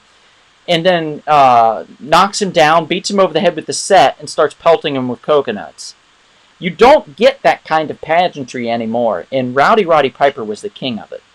So, we're talking about the heart and soul versus the heart and soul of pageantry. We're talking about Mick Foley versus Hot Rod Roddy Piper. You guys decide in the chat. Anybody else have anything to add? Yeah, Bouncer, I actually have a question for you. Have you ever been involved in a match that is anything like a Japanese death match? No. I've done hardcore matches, but I do more the fun side of hardcore, the safe side of hardcore matches. But I do want to touch on something that you said. I have to tell you that the only other person that I feel can match Foley's pain threshold is Terry Funk. I mean, without a doubt. That's a great point. Especially when they fought each other. My goodness, when they fought each other, it was crazy. Right. Yeah. I agree with what you said about Piper, though. He was the biggest heel in professional wrestling. I mean, again, that Piper's Pit segment, you'll never have another thing like that because you can't push the envelope like you could back then. No. So, yeah. In fact, Ric Flair, during the WWE Hall of Fame, he dubbed Rowdy the most gifted entertainer in the history of professional wrestling. He was very underrated for his talent. I don't think he got enough. To me, there was a lot of people that never became a world champion that should have gotten it, and I think he was number one on that list, 100%. Yeah, absolutely. And something that I think should also not be overlooked later in his career as he was pursuing stand-up comedy, Roddy Piper was kind enough to show me where the restroom was at the Comedy Store. Nice. That's awesome. He also was a singer. You can YouTube that or Google it, and he had a song or two that you could actually watch a music video for. So it's something. I will something say. along the lines of like the Macho Man rap album or Jerry Lawler's country album. Which one? I think it's dead set in the middle there. Hey, Donald, just remember, your boy, only known as JJ, did buy the John Cena rap album, and he only played one song on repeat over and over and over again. All right, so let's start tallying these up. Kevin, you're going to be Hot Rod. Darren, you're going to be McFoley. Okay. So Andrew votes Foley. Scorch says, what does a Scottish man wear under his kilt? His shoes. Scorch, you're 100% correct. I'm wearing my shoes. Kevin, two for Piper from the Manel ladies. Okay. Let's see. Jason says, Dude Love, so that's for Foley. Bonnie says, oh my God, probably my dance. I know Bonnie. It was pretty sexy. Mm-hmm. Jeremy says Mr. Bang Bang Cactus Jack. My mother says Hot Rod. My father says Hot Rod. Jason says, of course, he voted for Dude Love because of Hell in the Cell. Enough said. Enrique says, I love me some Cactus Jack, but I got to go with Hot Rod. Jeremy says, I feel Piper needs to be in the villains next week. Jeremy, it's quite possible that'll happen, buddy. Janet says, Rowdy Roddy Piper. And she says, Scotland. Bonnie says, Foley. I met him at Frank & Sons, and he was so nice. Bonnie, I met him, too. He's a super nice guy. Super nice. I met him while getting ice cream. He's great. Mr. Ninja the Kitty says Mankind. Cassie says Roddy Piper. Austin says Foley. Scorch says Rowdy Roddy Piper. Frank says Rowdy Piper. However, he is the better heel. Bonnie says also went to a stand-up at the Improv a few years back, and it was great. Ricky Barnett says Foley. Scorch says poor Terry Funk has no more cartilage in his knee. Well, that's probably true. And Frank says, I met Mick at a book signing for his book. Could not have been nicer. Prodigal Knight says Piper. Ray says Mankind. And Jeremy says met Foley a few times myself. So where are we at on these votes, guys? I've got... Were you falling asleep? Sorry, go ahead. I have 8 for Mick Foley. Yeah, so I have 10 for Piper. Okay. So we're going to wait 30 seconds, and if we don't get more votes for Mick Foley, it's going to go to Piper. So everybody in the chat, take note. And while we wait, I've got some music I can play for you guys. It's quite lovely. Would you like to hear it? I think you would. I'm going to play it.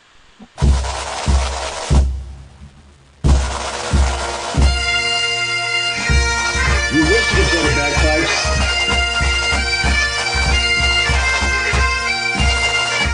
Isn't it great? Wasn't that great? It's great music. Okay, we are at time, and it's going to Piper. That's it. Sorry. Okay, man. hey, we have no... Okay, this is a real thing that just happened right now. I was talking to Katie. She had no idea that Mick Foley was Mankind, and because Mankind is in one of her favorite shows, Boy Meets World, she wanted to swap her vote from Piper to Mankind. Okay. Is that allowed? She can. Angie just voted for Piper, so it still doesn't matter. He's still up by 2. Okay, gotcha. So no problem. So Piper, that was 10-9. Piper takes it, and moving on to the next round. Now, this next round's going to go much faster, guys. It takes a long time to get through that first round. We have to discuss everything and stuff. Now we just got to say this guy versus this guy. Let's go, and then we vote. Okay, cool. All right, folks, here we go. First quarterfinal match. The Undertaker versus Chris Jericho. Okay. Now, a quick note. Frank says Piper only lost 3 times clean in the WWE, and Anthony threw in his vote for Piper at the last second. So we got another Piper anyway, so we were good. Hey, Frank, was one of those losses to Bret the Hitman Hart for the Intercontinental title? Darren, it was The Undertaker versus who? Versus Chris Jericho. So, John Cena? Y2. Oh, no, it's Y2J. Sorry. Cena. No, you're right. It's Cena. My apologies. I'm so stupid. The Undertaker and John Cena. Yes. No problem. No problem at all. I just wanted to make sure. Your heart of hearts, that's what you wanted to see. I know, brother. No, I forgot the comeback. Okay. So we've already got 4 votes in. John, if you don't mind taking The Undertaker, there's 4 votes already for The Undertaker, okay? By Jeremy, Andrew, Jason, and Enrique. And now another vote for The Undertaker by Bonnie. And we're waiting on John Cena votes to come in. You guys got a minute. I'm going to click that on the timer. That's it. 1 minute alone. I have 1 vote from Katie for John Cena. Cool. Ricky I have 1 from my mom. Ricky says Undertaker. Anthony says Undertaker. Scorch says The Undertaker. Frank says yes, it was. And the other 2, Darren, were Mr. Perfect and Chris Jericho. Excellent. Perfect. Austin says Undertaker. Either my mom or my dad says Undertaker. I'm not sure. Just count it as 1 for now. Frank says Undertaker. Janet says... Janet, you're confused, so let me know if you want Cena. Sorry about that. Ray says Undertaker. Where are we at? How many votes for Undertaker right now? We're at 12 right now. I got 2 for Cena. It's over. Undertaker wins. Moving on. We're not going to wait for this bloodbath. Here we go. Quarterfinal coming in right now. the Nature Boy, Ric Flair, woo, against the Macho Man, Randy Savage. Okay, guys, we're moving on to the other vote. We are talking Ric Flair versus Macho Man. Should have been Hogan, but we're on Macho Man. Hey, Bouncer, just how great, because Ric Flair is obviously widely respected, just how great is Ric Flair for people who might not be workers in the business? Again, you talk about professional wrestling, you talk about big names in wrestling. It's Hulk Hogan, it's Ric Flair. Again, two guys that carried respective companies on their backs at that time. Flair, 16-time heavyweight champion. Probably one of the best talkers on the mic that there ever was. Being synonymous with World Championship Wrestling, NWA. But this is tough, man. This is a very, very, very, very, very tough one. You got, I don't know. I want to see where people sway on this one because this is a very tough decision. Ray, the Ultimate Warrior lost. That was like a first round, I think, or second round. He already lost, so he lost to the Undertaker, if I recall. Yes, he did. Who just took this round that we just did. So we have Ric Flair. Now, pardon me because I was never big. Unfortunately, I didn't know that you could like both WCW and WWF at the time. So I was pure on the WWF train. Now, was Ric Flair part of the Four Horsemen? Or no? He was. Yes, he was. Yes, he was. Now, the Four Horsemen consisted of which? I know Arn Anderson was one of them. Yeah, the original four was Ric Flair, Arn Anderson, Ole Anderson, and Barry Windham, right? No, and Tully Blanchard. That was the original four. That was the original four. Okay. Talk about being the most popular person out of the group. I mean, Ric Flair really shined out of them. Although I will give credit, Arn Anderson was. I always thought he was great, but he looked like my gym teacher, so I really was like. He was awesome. Arn Anderson was a great worker too. He was great in the ring. Matter of fact, I think he may have been almost like a lifetime heel himself in a way, for the most part. He was always like a great bad guy. Arn is a great worker. No okay. Doubt. Tony were a great tag team, man. The Brainbusters, great tag team. Oh, yeah. Kevin, let's have you count Ric Flair. Darren, let's have you do Macho Man. All right. I've got one for Ric Flair from Katie, Kevin, and then I have one from my mom for Macho Man. All right, 1 and 1. So, Jeremy says Flair. Bonnie says Flair. Ray says Flair, hands down. Mr. Ninja the Kitty says Macho Man. Frank says Flair. My dad says Macho Man. My mom says Macho Man. Scorch says Macho Man. Enrique says Flair. Ray says, what about the Ultimate? We already talked about that. Let's see here. Angie says Macho Man. Let's see. Jason says the fight for Elizabeth was legendary, but I got to go Macho Man. Let's see. Ricky Barnett says Flair, but I agree with you, Donald. That should have been Hogan. Thank you, Ricky. Austin says Ric Flair. Andrew says Macho Man. Janet says Macho Man. Cassie says Macho Man. Jeremy says... Oh, okay, he's listing all the Four Horsemen. Thank you, Jeremy. Scorch says, I was traumatized watching the Four Horsemen jump Lex Luger. I thought it was a real beating. Angie, yes, Mr. Patton. He kind of reminded me of Mr. Patton. Yes! I'm so glad there's somebody from my school in my hometown in Ohio, in Podunk, Ohio, that knows this. Thank you. And then Janet says, oh, wow, some of those fights did seem real as a kid. So where are we at on these numbers, guys? I have 10 for the Macho Man. I have, believe it or not, 8 for Ric Flair. Ooh! That's crazy. That is crazy. John, I know you're busy there not lifting weights, but weigh in on this. What do you think? Is Julio in the chat section? I don't remember hearing his name. Julio was in it for a second, then he punked out. You know what? It started out looking like Flair was going to take that little bit of a landslide, and then Macho Man came back. Huh. Yeah, I don't know. If I had to choose, I would probably say Macho Man myself, but I don't have a say so in this. Just picking a personal choice there. Right. I get you. Jeez, You keep lifting. I will. I'm about to really pass you up, like as far as strength level. I'll get you that. I'll get you that flight ticket a week early just to shut this guy out. Are you all right with that? My God, look at this. We can whatever you need. Oh, cool. Yeah, I heard Bouncer takes cold hard cash, Kevin. No problem. In a black briefcase. You know what? Let the record state this is the first time Kevin is willing to part with his money. Cheap son of a bitch. Wow. It seems like it's for a cause, though. You know, That's true. It is Could be for a good cause. It's good for if you like to be embarrassed, I guess. I mean, let's face it. You're dealing with the total package right here, buddy. Right here. Look at this. Watch this. Watch this. You mean like the small package? I mean, way. Obviously, we know Lex Luger isn't in the greatest of health at these times. We won't talk about that part. But if you could be the total package now, yeah, not of old, but now, yes, absolutely, you got that. You got that.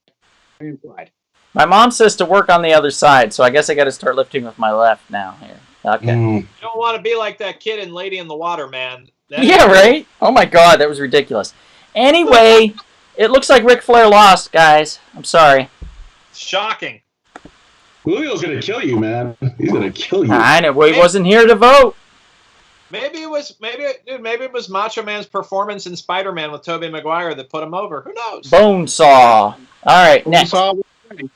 Just saying. All right, here we go. We have in our next quarterfinal a matchup of two guys that actually had two legendary WWE matchups, including both of which were called the match of the year. We're talking about Bret the Hitman Hart and Stone Cold Steve Austin, and I'm citing Survivor Series 96 and WrestleMania 13. Voted the best match. Match of the year in 96 was Hart versus Michaels and the Iron Man. Second was Survivor Series. And then match of the year, WrestleMania 13, Bret the Hitman Hart versus Stone Cold Steve Austin in the I Quit match. You know, if I may add, that WrestleMania 13 match, if I recall, was one of the best switches that I've ever seen, where one guy goes in as the heel, the other guy goes in as a face, and then when it was over, the opposite happened, where Austin left being like, you know, people were cheering him on and people were turning on Bret.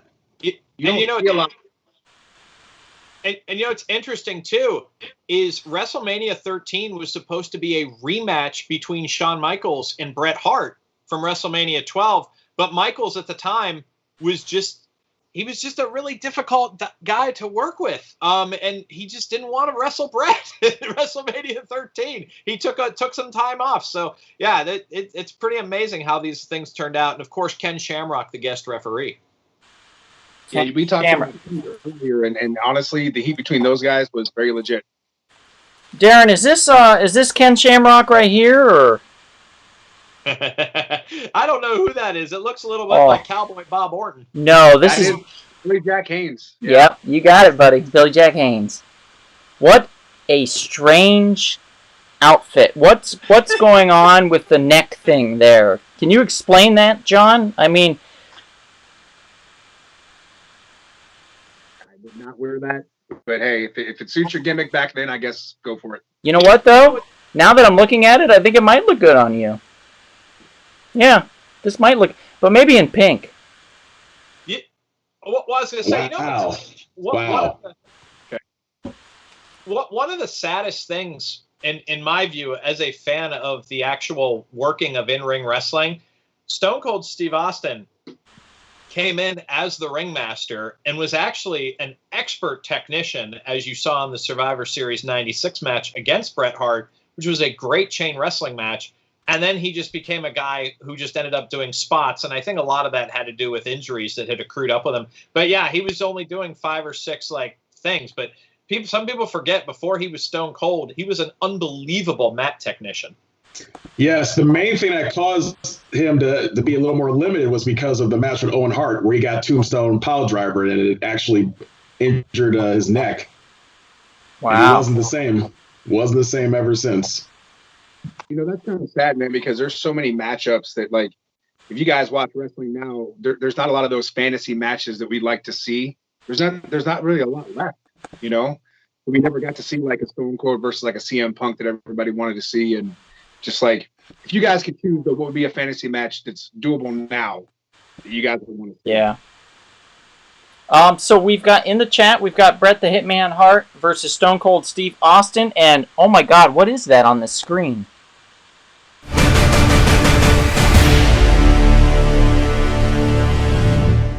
That is the top 5 announcement, everybody. Top 5. Uh-oh. It's happening again.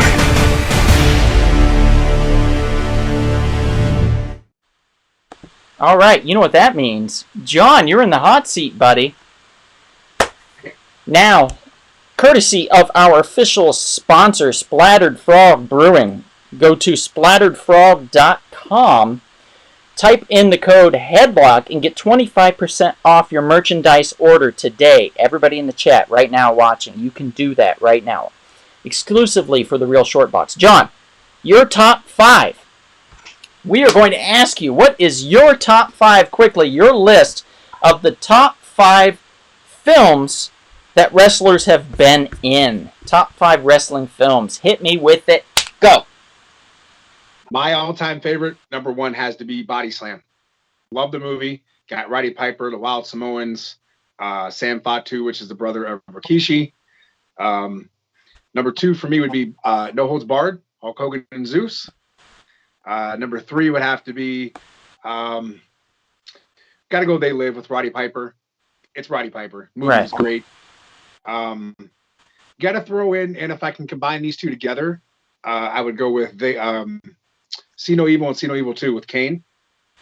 And I gotta throw in Santa's Sleigh with Goldberg because it's just fun. It's cheesy fun. I've heard that. I've gotten a lot of good positive feedback from Santa's Sleigh as far as watching that. So that's cool. Now, not that anyone cares about my opinion, but I would go with Santa with Muscles starring Hulk Hogan. Absolutely. Now, good time there. Yeah. Suburban Commando all day, every day for me, followed by They Live. Both great films. Yeah, They Live, you can't go wrong. One matchup I always wanted to see that we'll never see was Sting versus The Rock. I think that would have been kind of cool in the 90s. Yeah. Okay, so let's... That's probably better than him and Taker, honestly. I mean, that's 2 icons you want to see go at it. But realistically, I think Sting and Rock I think that would have meshed well together. I really do. It's good, cool. All right, let's start counting these votes. John, if you can do Stone Cold. Kevin, you'll do Bret the Hitman Hart, please. All right. Jeremy says Stone Cold. Andrew says Bret Hart.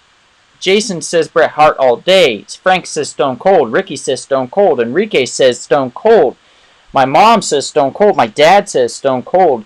Bonnie says Stone Cold. Austin says Stone Cold. Scorch says Bret the Hitman Hart. Angie says Bret Hart. Janet says Bret Hart. Scorch says, at the Bouncer, I liked the TV movie Tag Team starring Jess Ventura and Roddy Piper. It's seriously underrated. And Jeremy also says No Hell Comes to Frogtown for Piper. That's it. Good one, too. For Stone Cold as well. What's that, Darren? 2 more for Stone Cold as well. Okay, this looks like a landslide. Am I wrong? Yeah, I only have 5 votes for Bret Hart, so this isn't looking good. I have 10 for Austin. Okay. Bret Hart's out. Stone Cold's in. Sorry, Bret. We have the smartest audience on the internet, but right now they're just wrong on this one. I'm sorry. It should have been the Hitman. Undoubtedly. He beat him twice. All right, moving on. Sorry, Darren. All right. I'm over Hulk Hogan, just saying.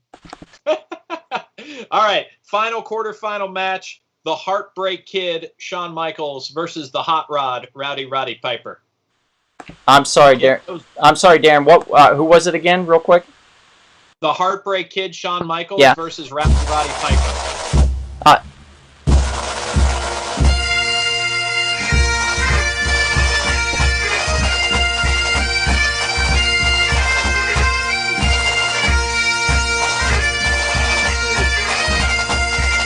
Bouncer, I can't wait until you come here to handle this guy. I can't wait. Can't wait. Oh, shit. Oh, man. Okay, so we have somebody versus Hot Rod Roddy Piper. Okay, let me pull that up.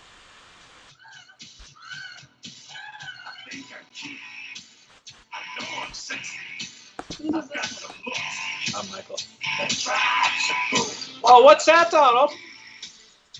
I'm sorry, I'm too busy pulling up a picture of Ronda Rousey standing next to Rowdy Piper. But I will pull up Shawn Michaels here next to him. No problem.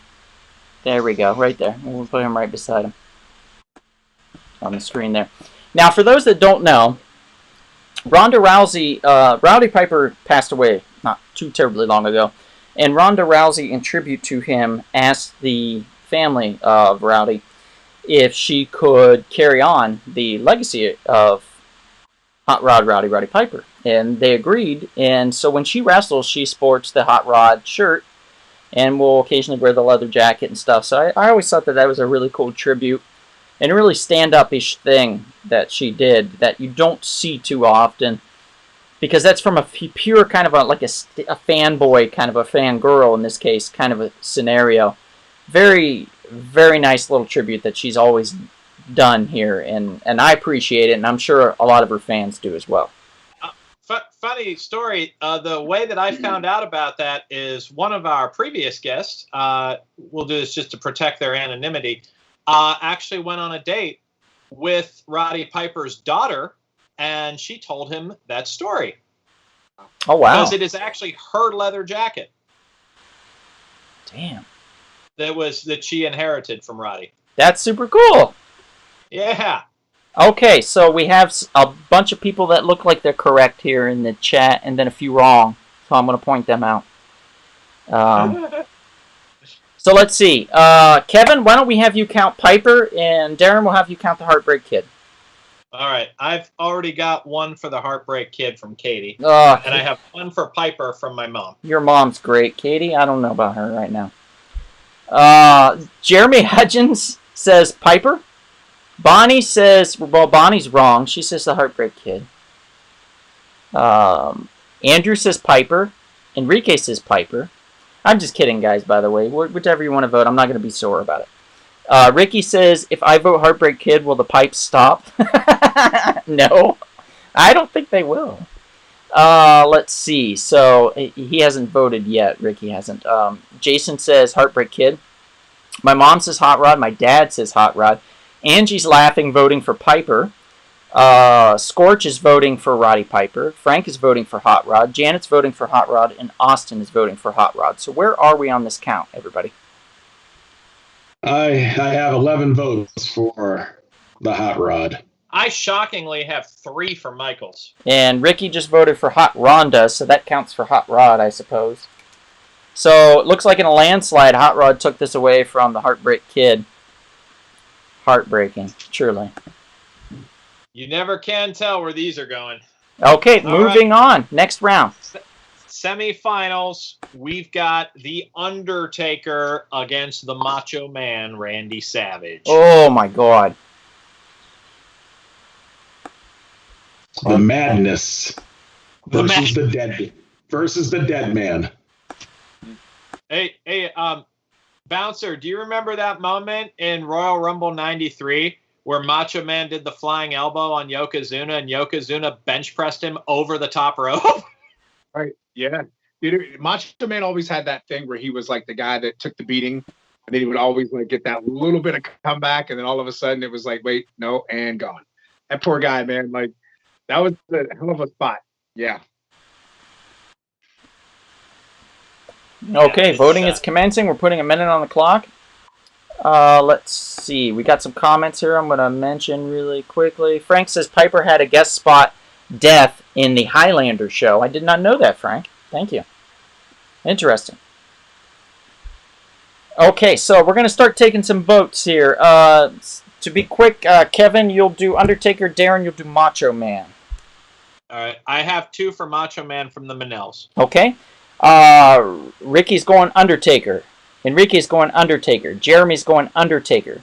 Jason is going Macho Man. Boy, Jason's just been against the grain this whole time. His choices in professional wrestlers is very suspect. I'm going to have to really start thinking about this guy and his choices in life and What he's I doing. mean, in his defense, he watches more wrestling than anyone I know.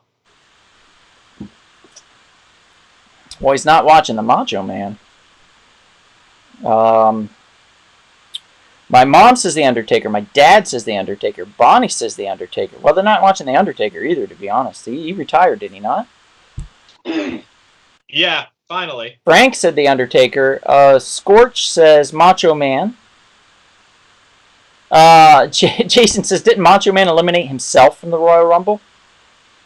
He did once to get Jake Roberts. I just want to preface this real quick since we're talking about that. Mick Foley was the only wrestler to come in as Mankind, come in as Cactus Jack, and then be eliminated again and come in as Dude Love. So he was the only guy that I know that entered the Royal Rumble 3 times in one match, basically, one setting. That was 1998. Pretty spectacular. Austin says Undertaker. Andrew says Undertaker. Angie says Undertaker. Janet says Macho Man. And Jason says Undertaker retires every year. So, there we go. Where's the vote standing?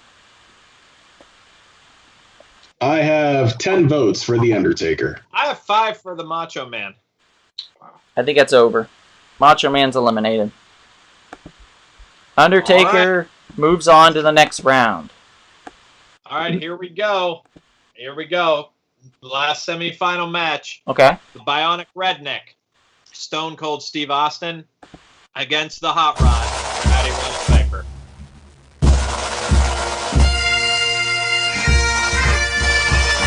Okay, I won't subject you guys for that long. Sorry. Oh, man, I had the Stone Cold theme ready to go. Jason's screaming, no! Let me bring these guys up on the screen here. We've got Stone Cold. This is where I think Rowdy's reign of terror comes to an end, sir. Hey, Bouncer. Yeah. If you finish chugging a Steve Weiser, you think you're going to crush it on Donald's head? Oh, yeah, for sure. Yeah. What are you going to do, Donald? What? He's going to crush a Steve Weiser over your head, man. Oh, I'm sorry. What'd you say to me, buddy? Huh? Huh? What was that? What was it? Stay away from his right hand. Look at that. Bouncer. Look at that, Mom. Look at that, Mom. Look. Yeah. Nothing. Like nothing to me. Look at it. Whoa. Nothing. I ain't scared. In fact, since we're on the subject right now, everybody in the chat, everybody listening right now, mark my words. John, Mr. The Bouncer, I'm not scared of you. I've had plenty. I'm good. I would whoop your ass in the ring. I'm not scared. And in fact, I challenge you, sir, to a match. Don, I challenge... Don, Kevin, shut up. Shut your mouth, Don, Kevin. don't be a fool. Shut your mouth. I challenge you, Bouncy House, to a match. I'm going to whoop you good. I'm not scared of nobody. Let's do this, buddy. Don, don't be so stupid, man. This man has been doing this for over 20 years. Do you know what he's going to do to you? Do you know, brother, you'll last 3 minutes in the ring if you're lucky. You'll be lucky if you last 3 minutes. Yeah, whatever. What do you got to say, buddy? Have you ever heard of putting your foot in your mouth? Because you just did it. That means I'm going to come there and put my foot in your ass. You know what you're talking about? Seriously. I come on your show to do you a favor and you're going to badmouth me? Who the hell are you? This is an Italian wrestler, man, from the Midwest who's been through hell and back. You're challenging him? What have you been through, Donald, to challenge this kind of man? Think about that. I told you I will be out there in about 2 weeks. You really want to think about that. Don't be a wimp, Donald. Take the bait. I'm not... yeah. Let's do it. I'm not scared. Let's do it. Okay. You know what I'm going to do? All right, man. You get the hospital bill ready. I'm going to take Kevin up on his offer, and I'm going to come out there in the next couple of days. How about that? Next couple days? You're on, buddy. Yeah. You're on. Good. I'm going to keep good and lubricated, and you're on. Donald, you better drink like 2 6-packs of beer, brother, for what you're about to endure. Look at this. Look at this. Look at this, John. Here's your face. Nothing. You might want to keep those tissues to wipe those tears. That's actually pretty No, good. not so much I like tears, that. you're gonna be wiping the I like blood. that. That's not bad. That's not bad. Yeah. Hey, look, I hate to read the comments section and take your job from you, Donald, but Jason wants to see the bouncer give you an airplane spin. It ain't gonna happen, Jason. I'm gonna crush him. Donald, you're gonna have to borrow my glasses, man. So I hate to see what your eyes are gonna look like when he's done with you. I hope you keep that goatee there to sop up your tears, buddy. Okay. Let me just tell you this. You said earlier that you would blow your asshole out trying to pick up Andre the Giant, right? Yeah. It's not going to happen when I pick your ass up, just saying. Well, yeah, I don't weigh 600-some pounds or however much that guy weighed. Good Lord. Hey, John, how much do you weigh? How much do you weigh, brother? About 240. So. You know what, though? I can run around real fast. So let me tell you what I do at the gym sometimes. I do 90 minutes of cardio pretty much a night. You're not quick, let me tell you. Not at all. Don't let this fool you. I can move. Well, we'll see about that. We'll see about that. You give me your plane details, your flight, whatever, and I'll meet you. Donald. I'm going to come to your house. I'm not going to knock on your door. I'm going to kick your door in, and I'm going to kick your ass. How simple as that? Yeah, I'm going to take your luggage, and I'm going to throw it in the LA River. How about that? Oh, jeez. You don't want it in there. Anyway, let's do this count. Kevin, you do Stone Cold. Darren, you do Piper. All right, I have one for Piper and one for Stone Cold from the Manels. Okay, Jeremy says Stone Cold. Enrique says Stone Cold. Frank says, damn, two of my favorites. My mom says Hot Rod. My dad says Hot Rod. Andrew says Stone Cold, but fun fact, Piper had a recurring role in Always Sunny. Yes, he did, and he was great. Ricky says Stone Cold. Angie says Piper again. Bless you, Angie. Bonnie says Stone Cold. Scorch says Rowdy Piper. Jeremy says fish hook him, bouncer. Stretch him. Janet says Roddy Piper. Bonnie says shut up and take my money. I think she wants to see this fight. Won't be a fight. I'm familiar with stretching. I'm familiar. John, according to my father, and I'm going to take his advice with this saying, there's going to be two hits, buddy. There's going to be me hitting you and you hitting the ground. Okay. Yeah. All right. Anyway. You know what? I'm gonna walk away for a second because if I don't, I'm gonna come through that screen and bash your face in. Yeah, maybe you ought to take a break. Maybe you ought to take a break, buddy. Take a break. My mom says, whoop his candy ass, son. Thank you, Mom. See? My mom believes in me. Jeez. Oh, he did walk away. Oh, shit. Okay. This got a little serious. All right. You just brought hell Kevin, on earth don't to give yourself, him the sir. money. Kevin, don't give him money for the flight, whatever you do. Well, I hate to say it's too late. I already PayPal the money about 30 minutes You ago. dumb son of a bitch! Why would you do that? Well, look, man. Ricky Barnett says we could be Heroes parking lot. I don't know about that. Austin says Stone Cold. Angie says Jello wrestling. Frank says Stone Cold. Jeremy says Bouncer fooled me once. Anthony says Piper, and Jason said Stone Cold. So where are we at? I have 9 votes for Stone Cold so far. Oh, sorry. I was muted there. I have 7 for Piper. Shit. All right. Well, we've got a couple seconds here for anybody to vote if they want to vote for Piper. Otherwise, it's going to go to Stone Cold, and we're going to go to the finals, guys. Who wants to vote for Piper? This is where Piper's ends. Hopefully, we get our wrestling expert back, and if we don't, thanks, Donald. Yeah, sorry about that. Exactly, Donald. Sorry, guys. Jeez, I thought running your mouth. I thought he could take a joke. I mean, he told you in the beginning of the show, wrestling's not fake, man. That's right. People get hurt, Donald. Jeremy already voted for Stone Cold, but he says Piper wins as a villain. Jeremy, I agree. He's a good villain. I guess that's why I was playing it up. I didn't mean to hurt his feelings. I didn't know he was so sensitive. Hey, there he is.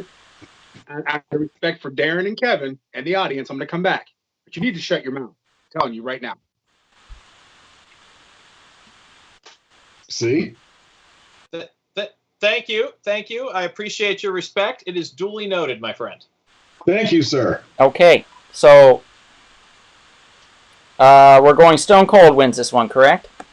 Yep. So now the championship round. It's going to be an exciting one. Do we have Jason just said Bouncer and Donald in a buried alive match? You know what? I'd rather be in a steel cage so you can't run. Ah, I got it. A steel cage match with barbed wire. How's that? Jesus, Kevin, what's wrong with you, sadistic fuck? All right. So we're in the finals. Yeah. All right. So we're in the finals. We are going with the Dead Man, the Undertaker versus Stone Cold Steve Austin. Fun fact, these guys have a history of in-ring matches and pretty outstanding in-ring matches with one another. They fought a lot, for sure. They have fought a lot.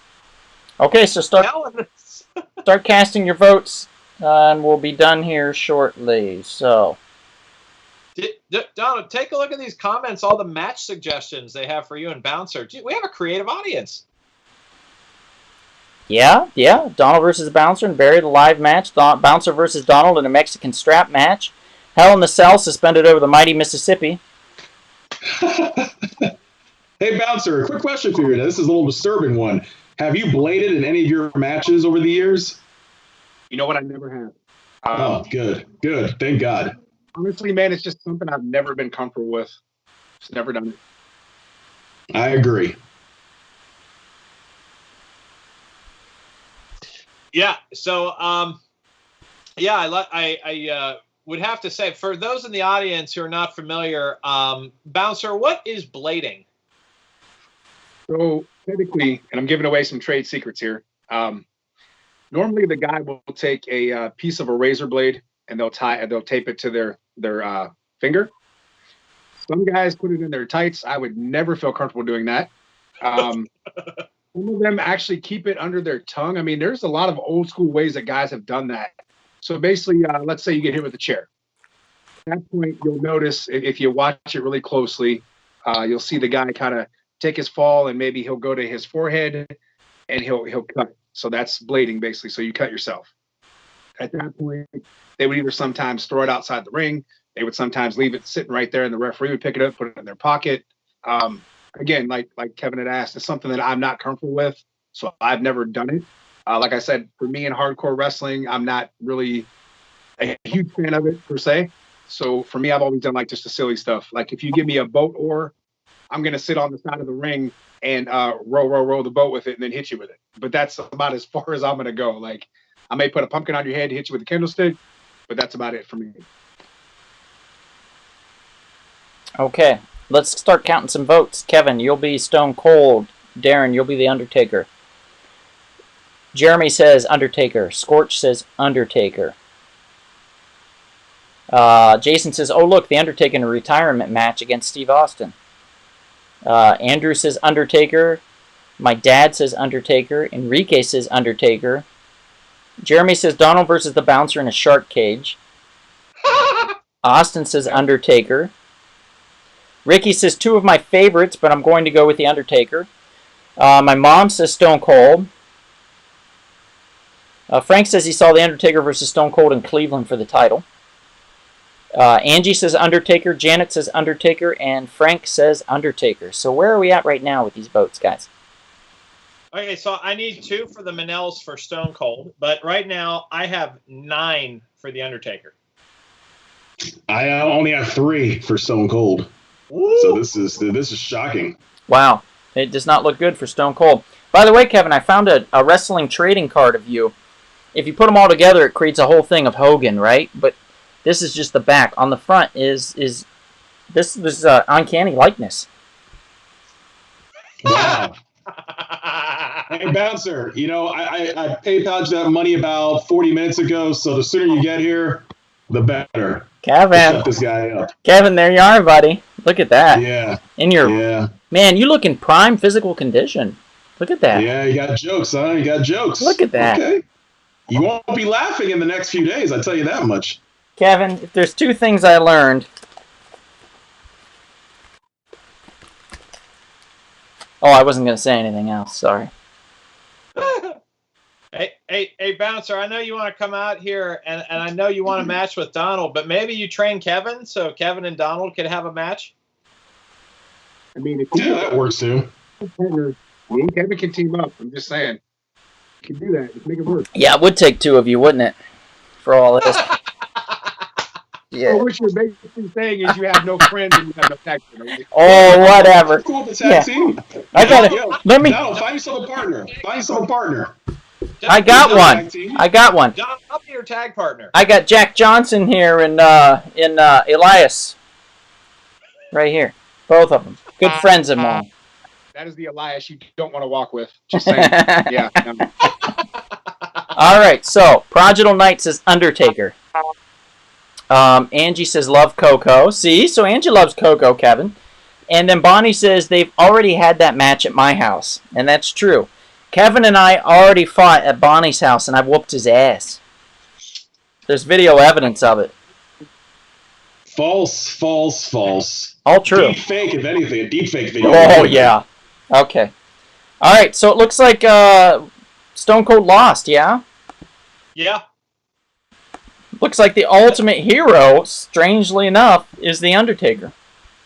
Indeed. Go figure. I'm curious on who's going to take on next week after we're done with the villains. Yeah. Bouncer, does that surprise you that Taker took it all? No. I mean, obviously, it's the Undertaker. Again, the phenom. He's the phenom for a reason. Yeah. I'm still a little upset about Hogan. Just going to throw that out there. But yeah. No, it doesn't surprise me Undertaker took it all. Yeah, it's a bit odd that Hogan didn't even go past, like, round one, really. He just lost immediately to Macho Man, and I find that very strange. Yeah, he's the heart of America, so to speak, is what they've billed him as. And Mr. Slim Jim beat him very easily. So, it's odd, but it is the way it is. Scorch says, The Undertaker will never fully retire. He will just keep getting hip replacements. Well, that probably sounds about right. He was also in the Suburban Commando with Hulk Hogan. Yeah, and he was with Brian Knobbs from the Nasty Boys. They were the villains. Yeah, you're right. Yeah. Yeah, the Nasty Boys. They were a pretty cool team, tag team, too. We should do a tag team fight sometime, too. Oh, yeah.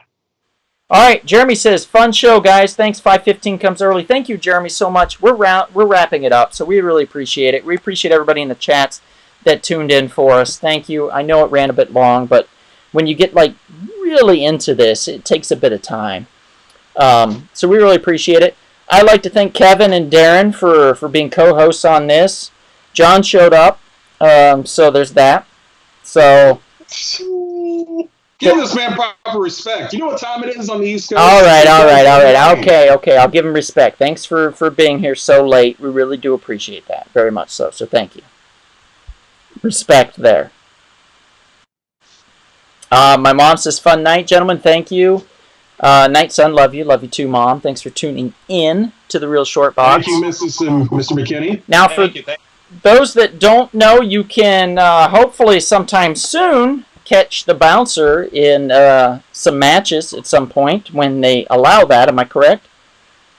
Yeah, I'm hoping. So right now we're still kind of stuck with the 25% capacity, so it's not very easy right now.